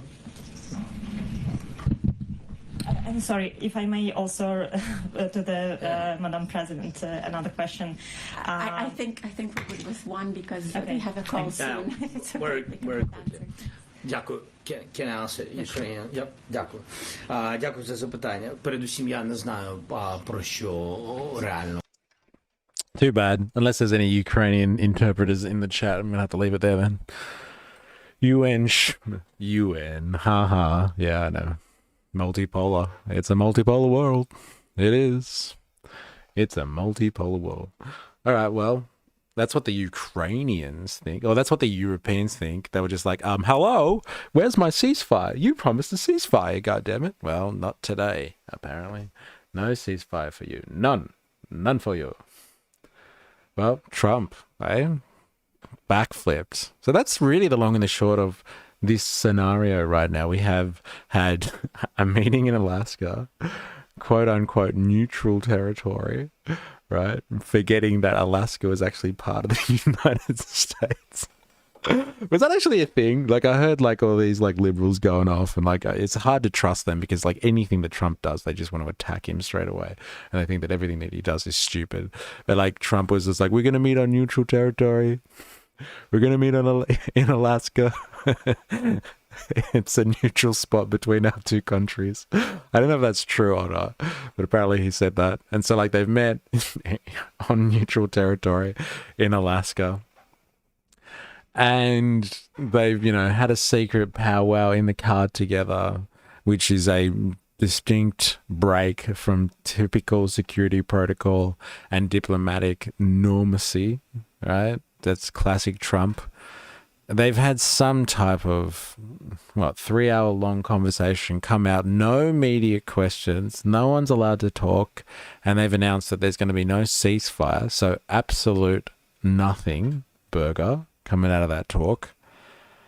And then they've decided that Putin's happy with NATO-style EU security measures to support the Ukraine. So basically, Putin's happy for the toothless tiger that is currently the European Union or the Western European nations in their military efforts to support, or just their general support for the Ukraine, funding them, providing them aid, providing them with weapons. Happy to keep that up, which they're doing anyway.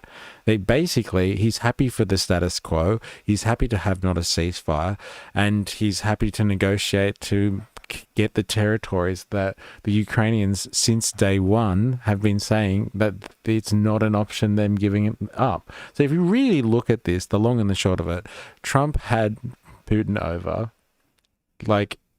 invited him over, red carpet. They had I don't know, morning tea, maybe afternoon tea, who knows, and nothing really happened. Nothing came as a result of that. They had to give away something, so they're talking about EU security measures being agreed to, which again is just the current situation. Basically, they've just agreed that the current situation is acceptable to Putin, Trump's boss. And that's really the long and the short of it, ladies and gentlemen. What a very, very uneventful situation. They had some Macca's sweet tea.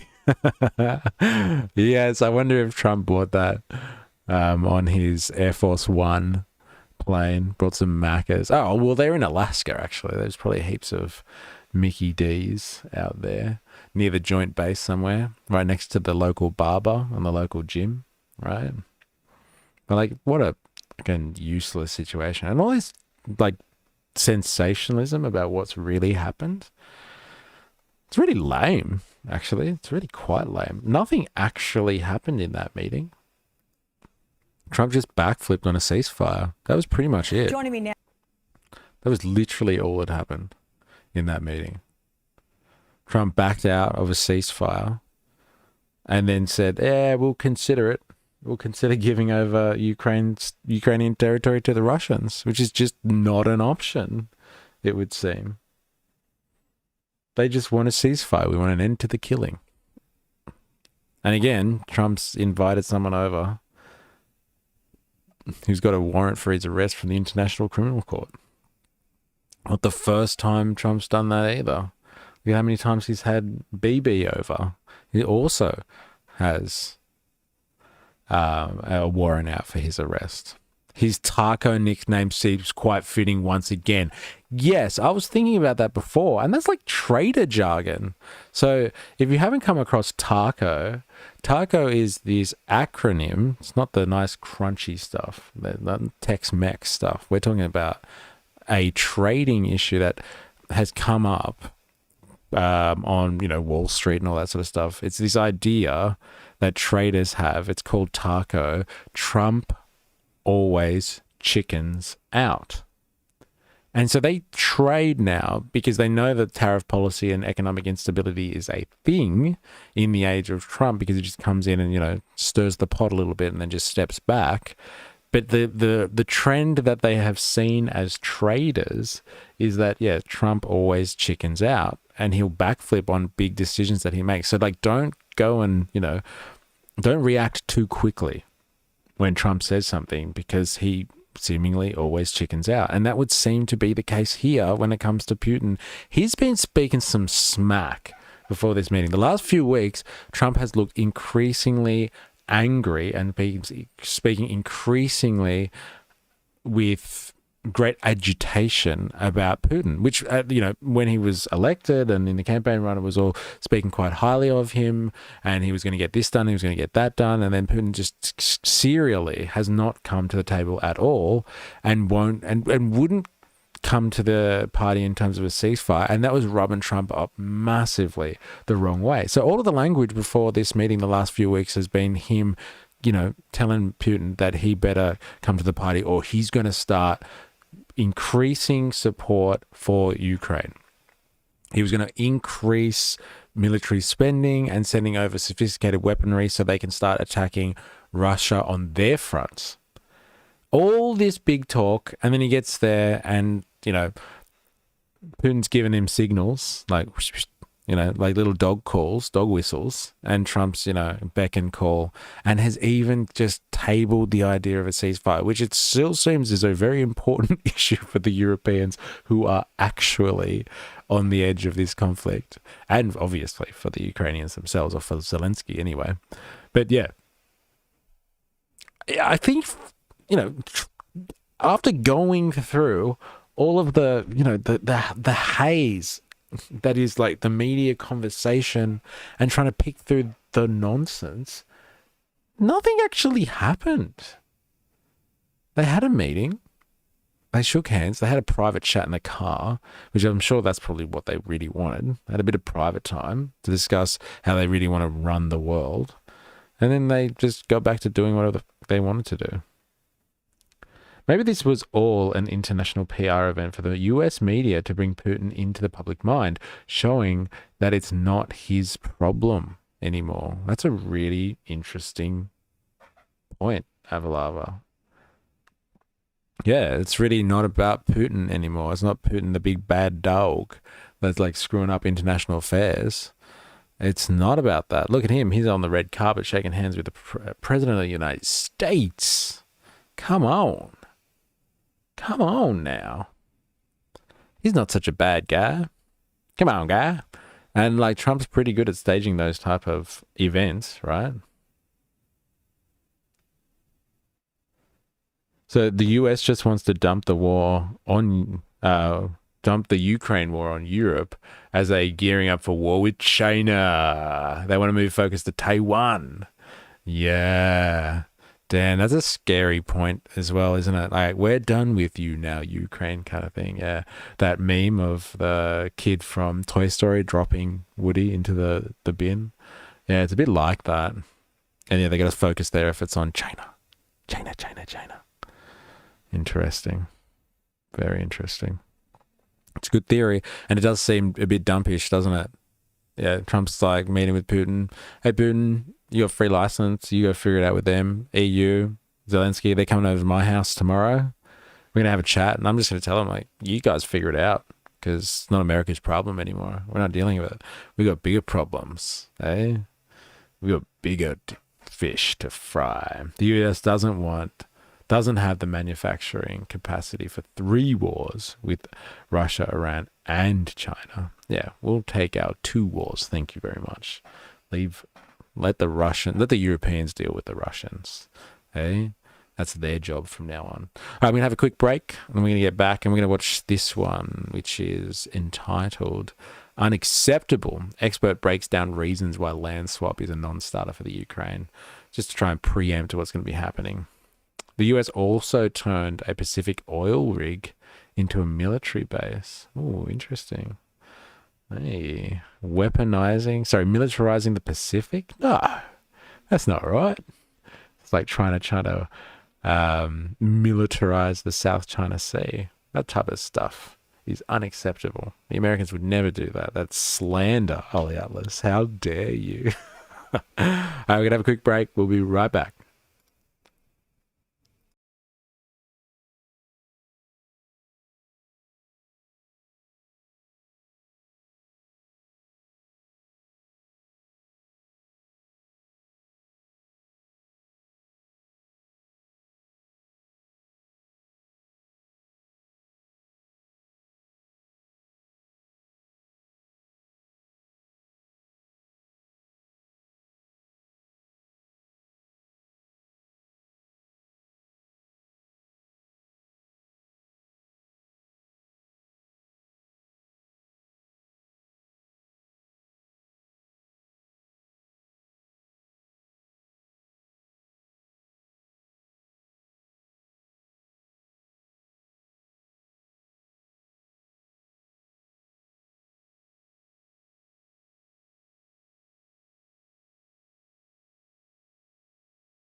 All right. Shall we? Shall we get back on this one? Now, if you're watching this, I might as well do some plugs. If you're watching this, you're new to this channel, and you've been enjoying the conversation, please come and join us on the Discord. That's where we have conversations and spread some propaganda that we all might be interested in to help us broaden our horizons outside of our typical individual echo chambers. We form one giant echo chamber, and we can bounce ideas through there. So yeah, come and join the Discord if you are interested. And if you are not, please go and sign up and become a free member on the Patreon, so I can get notifications to you, because I am severely crippled, I believe, by the algorithm, or various algorithms. So I can get notifications through to you that way. So please go and sign up to the Patreon. Like I said, it's free member stuff. If you can financially support, that would be great. But it's just so I can get notifications to you. It sends you email notifications, etc., so you know when stuff is coming up. So please go over if you can and have a look at that. Now let's have a look here. We've got, apparently some expert is going to break down reasons why the land swap is this land swap kind of idea of just allowing Putin to have whatever he's got in the Ukraine to end the war is just not going to happen, apparently. So let's have a look at this, shall we? Now, Semaphore White House correspondent Shelby Talcott and senior fellow at the Atlantic Council's Eurasia Center, Melinda Herring. Welcome to you both. Shelby, what can you tell us about the announcement about the top European leaders who are joining President Zelensky tomorrow at the White House? What are you hearing about this from the administration? Well, I think the administration, when I've talked to officials, are sort of tempering expectations. Whoa, attending the White House talks? Really? Some big name people, man. Far out. Macron's going along. Starmer's going in there. Italian Prime Minister, eh? I'm sure her and Trump get along like a house on fire, those two. Alexander Stubb, the president of Finland, he's got an interest in the Russian conflict too, I'm sure, right? Finland has always been like right there for Russian reach, you know. They've probably got a very big interest in this one. Merz is going, Chancellor of Germany. Ursula's going along. NATO Security General, Mark Rutte. Hey, good on you, mate. Damn. Some big players. I thought it was just the EU going along with Zelensky. You heard the Secretary of State, Marco Rubio, sort of suggest as much. They're not looking at this. That's a whole lot of forehead. Jerry Poppins. Meeting in terms of after the meeting, they're going to come out and have a ceasefire agreement or a peace agreement immediately, right? And you've seen officials, despite the president himself sort of hyping up, for example, the meeting with Putin, you've seen officials try to sort of temper those expectations. And so that's what they're doing with this. This is sort of seen internally as a stepping stone that will hopefully continue leading towards an agreement. Do you hear from anyone it's going to be a bit of a counter to what they got on Friday with Putin? I mean, yes, not all the principal players are in the room together, so obviously you can't come away with a deal, but what's the likelihood that they'll be pushing back against what Putin wants? I think that they're expecting that there's going to be pushback to what Putin wants. I think one of the key sticking points that administration officials recognize is the sort of idea of land swaps or territory agreements. That's been something that European leaders and Zelensky have been very forthright about opposing. That's also been something that Putin has been aggressively wanting this entire time. So I do anticipate when I talk to officials, that's going to be a topic of conversation. And so this is certainly going to be a push and pull between what Putin wants and between what Zelensky wants. But I do think ultimately the administration hopes to be able to get Zelensky and Putin in a room together. Mm-hmm. So, Melinda, in terms of what the president wants, I thought that Putin doesn't want to get into a room with Zelensky. He's not interested. I thought he said that multiple times. Said he wanted a ceasefire deal before he met with Melinda. In terms of what the president wants, he said he wanted a ceasefire deal before he met with Vladimir Putin on Friday. It didn't happen. The next morning, he dropped that demand and then pivoted to pursuing a sweeping peace overall deal, one where Ukraine would cede even potentially unoccupied territory to Russia. Take a listen to what Secretary of State Marco Rubio said about negotiations this morning. These negotiations, in order for them to be successful, require for us to allow both sides to agree to potential concessions or discuss potential concessions without it finding its way in the public sphere and creating all kinds of internal problems for one country or the other country. So here's the bottom line. We all know what the elements of such a deal. There has to be talk about what the territories are going to look like and what the border lines are going to look like at the end of this conflict. And each side is, if there's going to be a deal, each side is going to have to give up on something. That's just a fact. So look, Rubio notably doesn't say what Russia would concede, and President Trump says it's now up to Zelensky to end the war. Is giving up Russia's illegally seized territory a non-starter for Ukraine? What do you think is going to come out of it on this topic relative to tomorrow's meeting? Hey, Alex, it's great to be with you. So land and security guarantees are going to be the main conversations tomorrow. And it looks like in Anchorage that the deal that Trump and Putin discussed is that two of the oblasts called the Donbass, it's the Luhansk Oblast in the north, and then Donetsk would be given to Russia, and they don't control either of those 100%. They would freeze the lines in Kherson and in Zaporizhia down in the southeast, and then Crimea would be Russia's. And this is unacceptable. We've already seen comments leaking from Kiev saying this proposed deal would leave 1 million people in Russian occupation, and it would set a horrendous legal precedent. And I look at Marco Rubio's comments. He said that both sides need to give up land. The Russians aren't being asked to give up anything. There's also no talk of justice. I haven't heard either side talk about the more than 20,000 children that the Russian side has kidnapped, or dealing with the thousands of war crimes that Russian soldiers have been committed. So I think that the deal that they talked. Gonna have to ask my research assistant on that one. I'm sorry.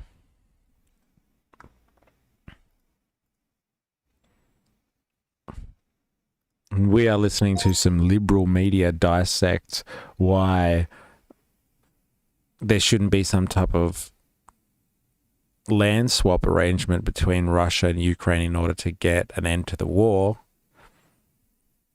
And this seems to be based on the idea of justice being served.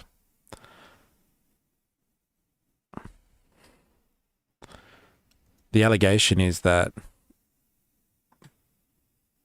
if the current Russian occupied territories are handed over, this will mean that 1 million Ukrainians are then under Russian occupation.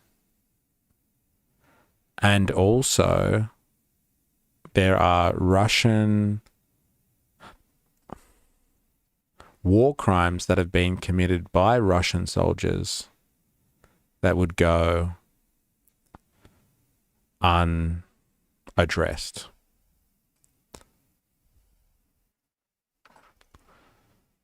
Can you verify those last two claims?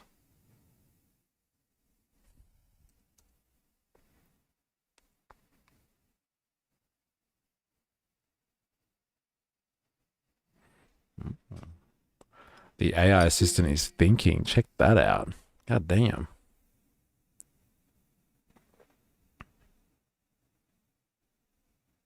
Because war crimes is a big call. Like, especially, you know, when we're talking about people that generally support is not rail, who are consistently on a daily basis committing war crimes. And like people are going to hold, you know, the Russians to account. Open source and official estimates say the number is several million, not one.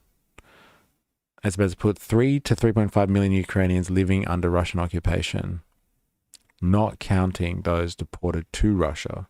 Some senior European officials have publicly even used even higher figures, around 6 million in recent commentary. Methodologies differ because people have fled, been deported, or are hard to count in sealed off areas, but credible ranges well above 1 million. Documented war crimes would go unaddressed. The UN's Independent International Commission of Inquiry has documented torture, sexual violence, and the unlawful deportation of children. Yeah, okay, I've got that one. It has assessed Russia's torture as a crime against humanity. In later reporting, the International Criminal Court has issued arrest warrants, e.g. for Vladimir Putin and Maria Bevlova, for the war crime of unlawful deportation, transfer of children from occupied Ukraine. And the UN reports and investigations have also recorded summary executions of civilians in places like Bucha. Okay, so it's like general kind of warfare kind of stuff we're talking about here. Torture, executions. But yeah, the trafficking of children, sexual violence. Yeah, okay. Several million? They're a bit light on in their assessment of that one. Far out. Talked about in Anchorage, it is a non-starter for the Ukrainian side. NBC News, Melinda, reports that Trump spoke with Zelensky and European leaders Saturday about the U.S. taking part in a potential NATO-like security guarantee for Ukraine as part of this deal with Russia. Do you know anything about that? I mean, what a NATO-like deal would be like? And my question is, if it's NATO-like, why not just make it NATO? What's the difference? Is it even possible to put together NATO-like in a short and concrete period of time? Putin wouldn't like that. So that's the central question, Alex. I'm so glad you framed it that way. So could they do something similar to NATO? Yes, but there'd be all sorts of legal problems. There'd be all sorts of questions of enforcement. How long would this go along? What Ukraine wants is a legal security guarantee that it will not be attacked again. And if it is attacked again, Europe will have its back and the United States will have its back militarily. The only way to do that right now is through NATO, through Article 5. It's a collective defense treaty, and 32 members of NATO, if one member is attacked, will vote to come to another member's defense. Look, the issue is we don't know how this would work. No one is sleeping well in Kiev. No one thinks this is a brilliant idea. The only interesting thing is that the United States under Donald Trump is talking about providing some kind of collective defense once the war is over. That's the interesting point. But this is a half-baked idea. This isn't even, this is a back of the napkin idea, Alex. Interesting. And then coming out of the meeting Friday, Putin indicated he had not budged on his demands, offered no details about what he and Trump discussed in that 3-hour meeting.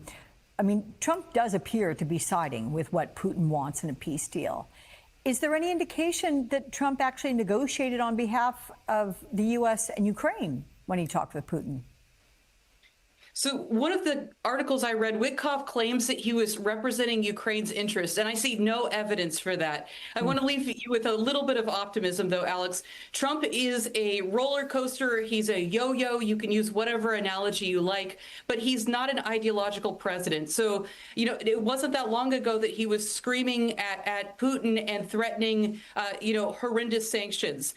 He knows about the issue of the abduction of children. We see Melania Trump also quite upset about this. We see Melania Trump reminding him about the indiscriminate bombings in Ukraine. So this is something that he's hearing about at home, and Trump has the ability to go back and forth. Look, he was seduced by Putin. He's always seduced by Putin. Tomorrow, the relationship I'm watching. He's seduced by Putin. Trump does what daddy likes. Seduced. That's such a good word too, isn't it? Especially considering the very debaucherous life that these elites actually live. We've been finding out a lot about that. Did I miss stuff again? Putin won't meet with Zelensky as he knows he's a puppet. According to Russian law, those regions are Russian land, so they can't be seized. And yet valid enemies always commit war crimes, even without evidence. Yeah, valid. Well, you know, it is war. Yeah, that's interesting, isn't it? It's like the whole the way that Russian law works. It's their land, right? It's part of their empire. It's within their dominion. Just in the same way that when it comes to this whole situation with Taiwan, the Americans and, potentially World War III, Chinese society is fully structured and geared towards the idea that Taiwan and China are one culture, one nation. That's it. No room for interpretation on that one. No need for discussion on that one. Get your Western liberal values and off. Get right out of here. Taiwan does not need its own sovereignty because it doesn't exist in a vacuum. It only exists in the context of mainland China. And Taiwan itself is fully cognizant of this because its name is not Taiwan. It's the Republic of China. It's meant to be reunified with China. It was a landing pad for the bourgeois elements of, or let's just say the liberal democratic elements of Chinese culture to, reignite China and get China to turn away from communism and back to liberal democratic politics and setting up a liberal democratic society. The Taiwanese culture never saw itself as separate to China up until very recently. With the younger generations, they have started to vote heavily for parties that are seeking their own independence. So all this geopolitics is so complex. And Mr. fucking red tie out of the deal over here. It's just like, yeah, I'll just speak to a couple of people and we'll just rewrite history kind of thing. Like it's that simple. Comical to think that he cares about children given his accusations. Oh, that was savage, Jag. That was savage. It is interesting though, because like that was what she was really. Oh, you know, Trump. He knows. He knows about the stolen generation of Ukrainian kids that have been shipped into Russia, never to be seen again. And Melania's, you know, at him. Melania, again, the same woman who was also partying with Ghislaine Maxwell. Hey. And Jeffrey Epstein, they would go hunting together. And when I say hunting, I don't mean like, you know, duck hunting. I mean, they used to party together, and Ghislaine used to pick up young women for old Jeffrey, and Melania was there in the car the whole time. So, you know, if she's got a renewed interest in the preservation of children, then she must have had some type of rebirth then, because it wasn't long ago that she was helping out Epstein and co, apparently. Notice Putin's choice of tie. It is what? I don't notice it. It's maroon. What are you trying to say, Jerry? I really want to know now. After the referendum last year, in which democratic voting was held, the people in those regions chose to join Russia. Interesting. Do you believe that there was fair and democratic elections in those regions, Avalava? That's always the question that comes out when the liberal or the Western establishment doesn't like an election cycle. They call it, they call into question whether they're fair elections or not. And then they send in the real scrutineers. We are similar and can agree, but different. It's a subtle choice. Interesting. Different variation. It is very subtle. It's always about the subtext, the subconscious, subliminal messaging, I should say, in that one. Perhaps we need to do an analysis of Taiwan's government status in legal terms, locally and internationally. Well, after they recognized China, I thought the world kind of didn't recognize Taiwan. That was one of China's conditions. When they came into the UN, they were just like, Taiwan's ours, and we're taking it back. And so, like, everybody in the world just needs to get over that. Is Taiwan a member state in the UN?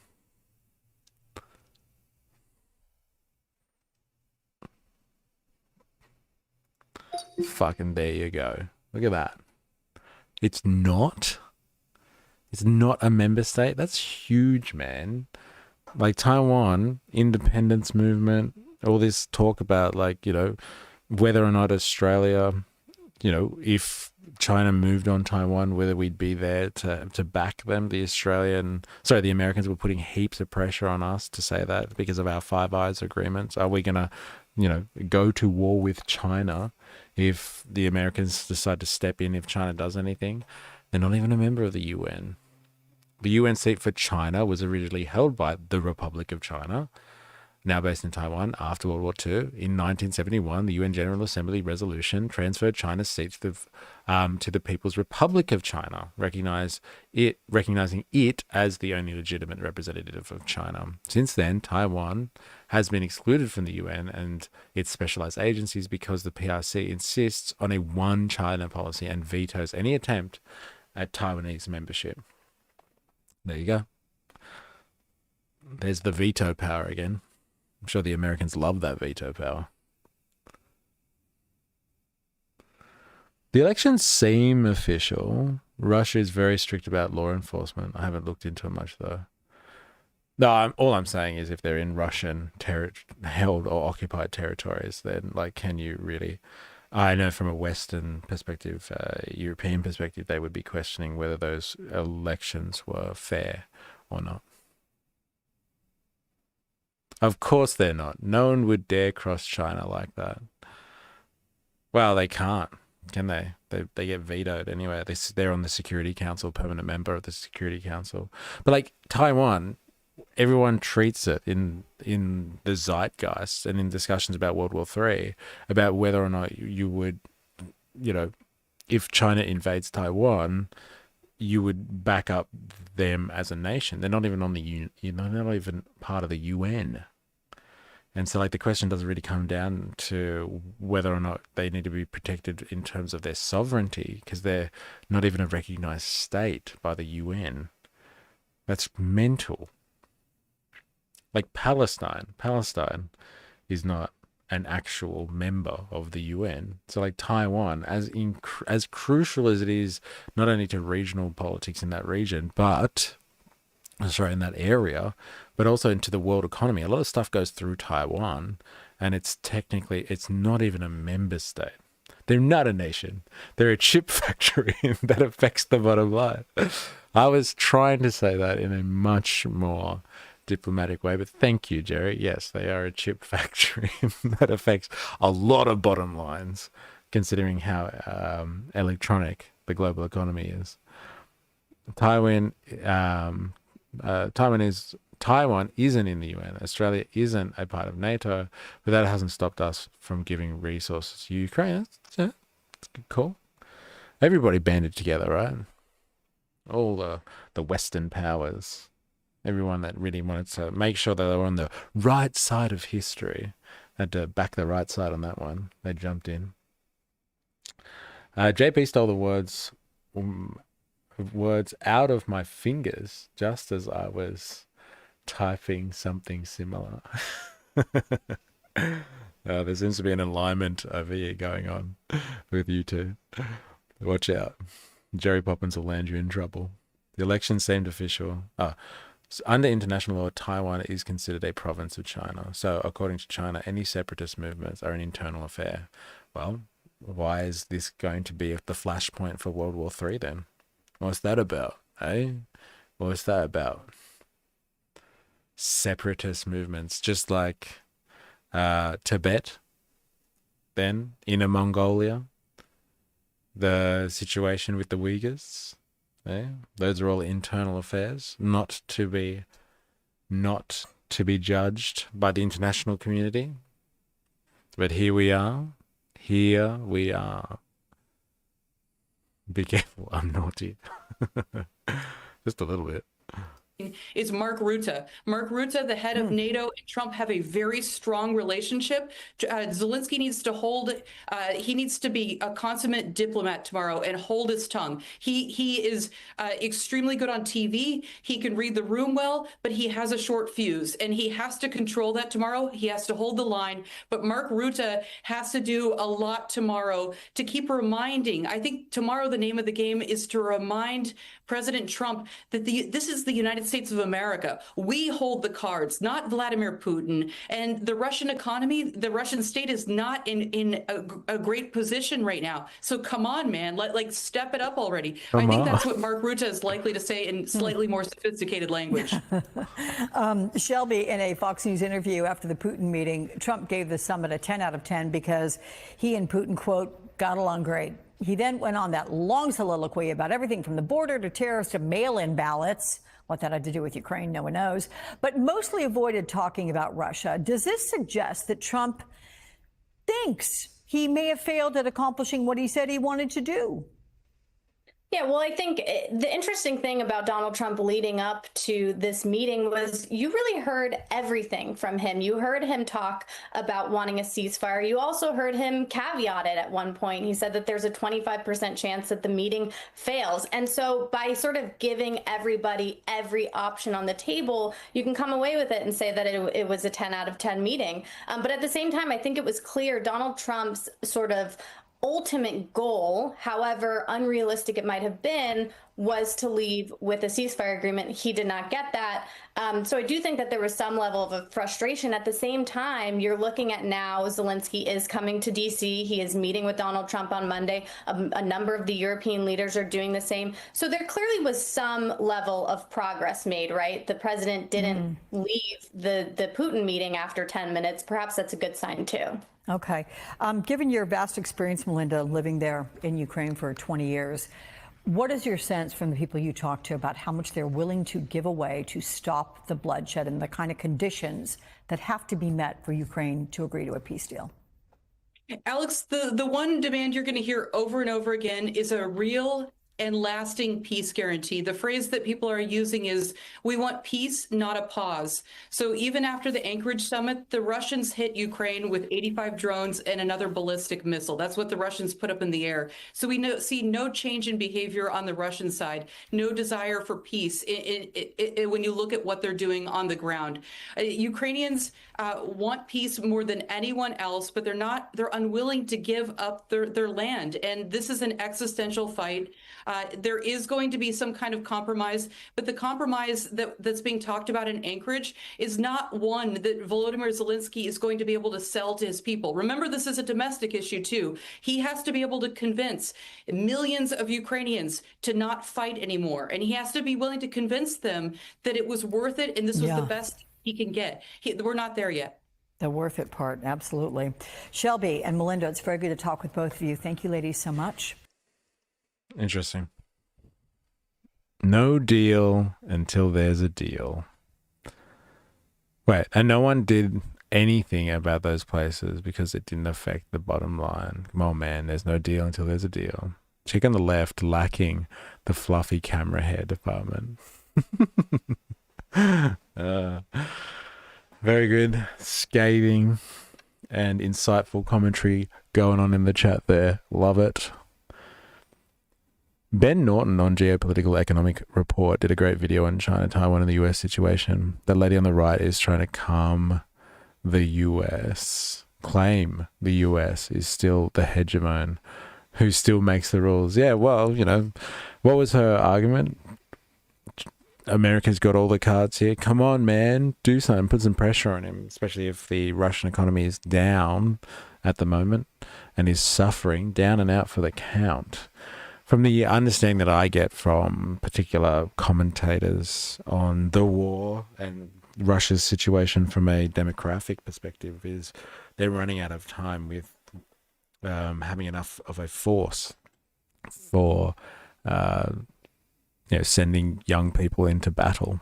They're running low on replenishing their troops. So this is their effort at the moment. If they can take Ukraine, they can continue to move, but if this gets stalled for any reason, then they might not be able to lodge another offensive like this in 5 to 10 years time. They might just not have the young people available, which is an interesting argument to have because it's usually always about economics or supply chains and politics, but never really about the demographics of the situation, which is I think rather interesting to say the least.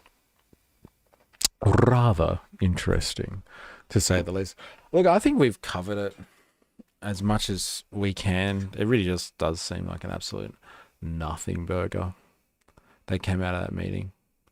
Completely useless. I love that the European leaders will be there. No more bullying Ukraine to appease Putin.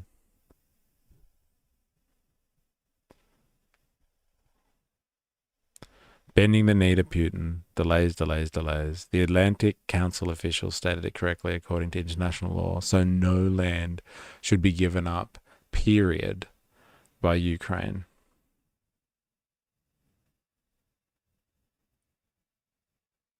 Why would Putin stop with a peace? Just time to regroup. Yeah, I don't know, man. I'm not buying it either. I don't think he wants anything more than the entirety of Ukraine. The American people are with Zelensky and Ukraine, not Putin. I don't know, man. I don't know if that's accurate or not. Keep Vance out of the meeting. Yeah. Why don't you say thank you? You haven't thanked Donald Trump once yet. Why don't you start licking his asshole like everybody else does? The discussion is about ceding land. In reality, it's about betrayal of the people on that land. All right, there's just one last thing I want to do before we end off today. And we'll see if these people have got anything to say about this.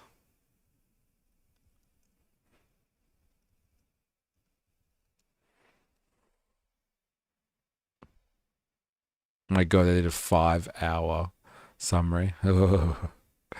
That's enough to make you sick, isn't it?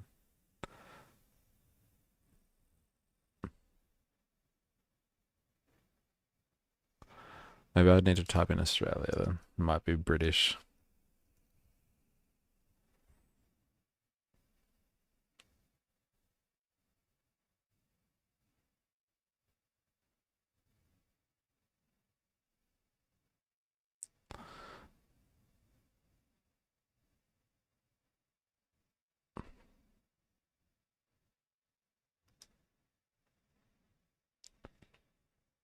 US President Donald Trump has hailed his meeting today with Russian President Vladimir Putin as productive, claiming the pair agreed on most things. In an exclusive interview with Fox News, Donald Trump says while a ceasefire deal has not been made, he believes it could be possible very soon. We had something very important, and we had a very good meeting today, but we'll see. I mean, it's, you know, you have to get a deal. We agreed on a lot of points. I want to see people stop dying in Ukraine, and that's what's happening. We're losing 5, 6, 7,000. The way he puts emphasis on words, it's incredible. I want to see people stop dying. Is that what you want? That's good. Stop dying in Ukraine, and that's what's happening. We're losing 5, 6, 7,000. They're Russians, mostly Russians, and they're Ukrainian soldiers. There's some people dying in cities and towns where they're trying to blow up missile manufacturers and other things in some cities. I don't know if you know what's going on there, but there are a lot of people dying. And if we can end that war, it would be very good. And I was very happy to hear him say if I was president, that war would have never happened. Mr. President, that was my next question.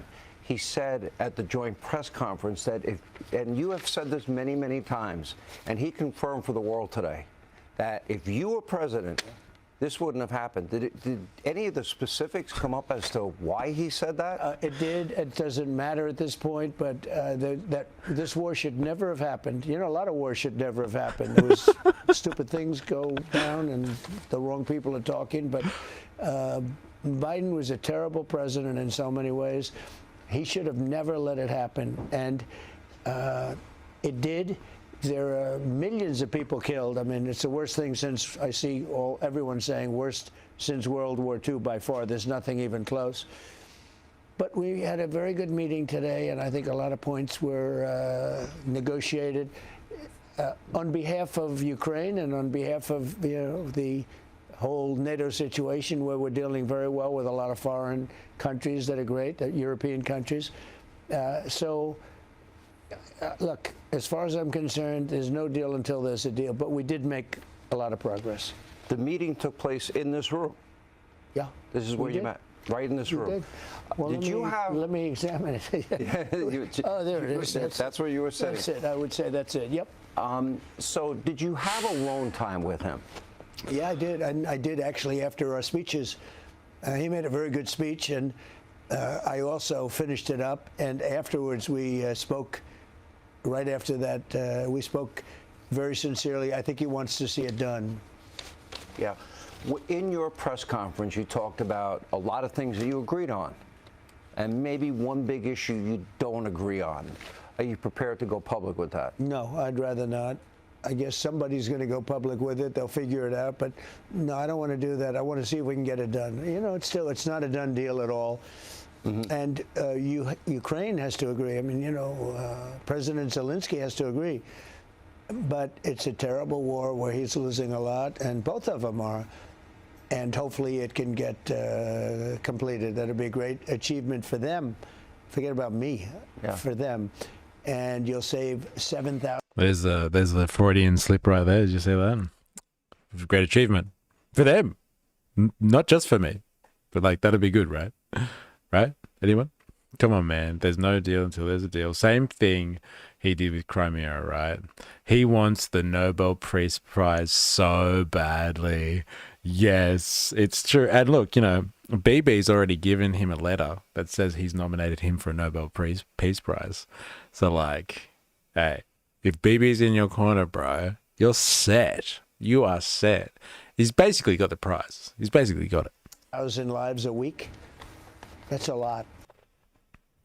There you go. If he ends the war, he deserves the Nobel Peace Prize. If he does, he's going to have it on his mantle. He wants it. He wants it. Doesn't care what the ramifications are, as long as he gets it. That's the main thing. The disagreement must have been who concedes first. Clearly, Zelensky and NATO must go first. No more useless Minsk agreements. In other words, no ceasefire until Russia gets Donbass. Either Ukraine surrenders Donbass or we wait until Russia conquers it. No more direct help from the US is coming to Ukraine. Europeans can continue to help Ukraine till they can't afford, I guess you're saying. Well done, Trump. Let's see what happens. Pray for peace. Isn't that a nice one? I can't wait for this war to end and the hostilities to stop. I'm truly hoping for this peace so badly. Yeah, the optics of it are pretty good, right? If he gets the peace, he'd a man. UN welcomes constructive dialogue between Putin and Trump in Alaska. Some people in Europe sit in front of the screen and chew their ties. If you can't say ceasefire after a meeting, you are never going to say it. Interesting. Stand your ground, Putin. Yeah, you're right. There's a lot of Putin love that goes on in here, right? No way Putin will pull out of this. Vladimir Putin leaves Alaska with a complete victory over Donald Trump. I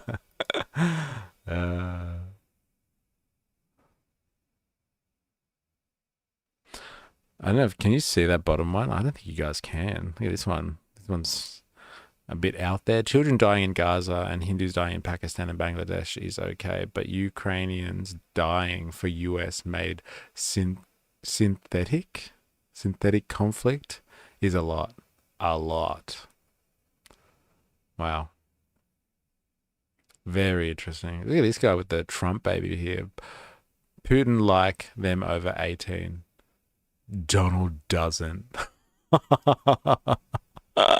Slime dog billionaire. I think they've just smashed the Sky News chat here. Completely bombed the chat. Putin likes them over 18. Donald doesn't. Heavy, man. Heavy. Yeah, it was really interesting seeing that guy, giving it to Trump about how the fact that Putin has said, he stated to the world now, he said it to the world, that there would be no war if it wasn't for you, Trump. If you were in the presidency, there would have been no war. No war. I don't know how that marries up.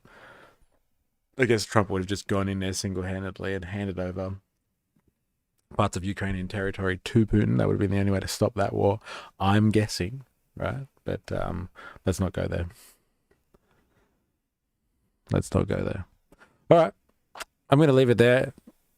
Yeah, I think this has just been an absolute dismal sake for a summit, but excuse for a summit, but I guess that was never the intention to really get down to anything. And yeah, the ceasefire thing, like if you've been following some of the stuff that he's been saying over the last few weeks, he's been pretty angry at Putin. And so I really did think that, I don't know, he was going to be a little bit more aggressive with this one. But like the sentiment coming out of the chat today is that Trump just gets owned by Putin all the time. And he just rolls over like a dog for Putin. And like, I have to agree. It really just does seem that way. Trump seems to be, Mr. Hardcore with everyone, but he just doesn't have that when it comes to Putin and China too. He always seems to chicken out when it comes to China. Now, he's been threatening them with the tariffs for a long time and keeps on giving them extensions. What's going on there? It's very interesting.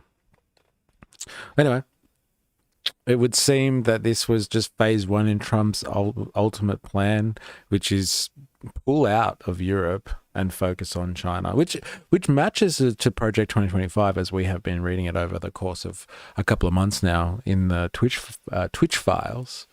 It really maps on quite nicely to that scenario. So the focus is China. Let Russia do what they want. The Europeans can deal with that from now on. The Americans shouldn't be wasting their taxpayer dollars on this. They should be wasting their taxpayer dollars on Taiwan. That's where the game's at. We've got to contain China. Russia's, it's a non-issue for the Americans right now. They've had their day, and they're not going to be a threat to American power anytime soon. But the Chinese, now, that's a whole nother story. We'll see what happens with Trump and Xi Jinping. All right. We'll leave it there. Tomorrow we're going to be on Twitch.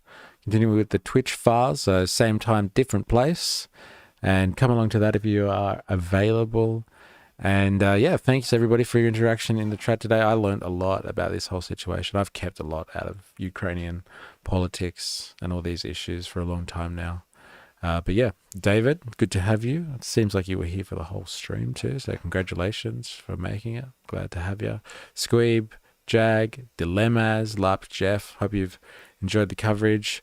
Tabasco, it's been a long time. It's good to see you. Bolter, good to have you as well. Jerry Poppins, killing it. Ollie Atlas, there's a few people coming out of the woodwork today. Haven't seen in a while. It's good. It's good to have you. Have I missed anyone? No, I don't think so. What about on the stream chat? Avalava holding down the stream chat. So thank you everybody for your interactions. And we'll continue tomorrow on Twitch. And until next time, please remember, I am, you are, we are a mystery. See you tomorrow.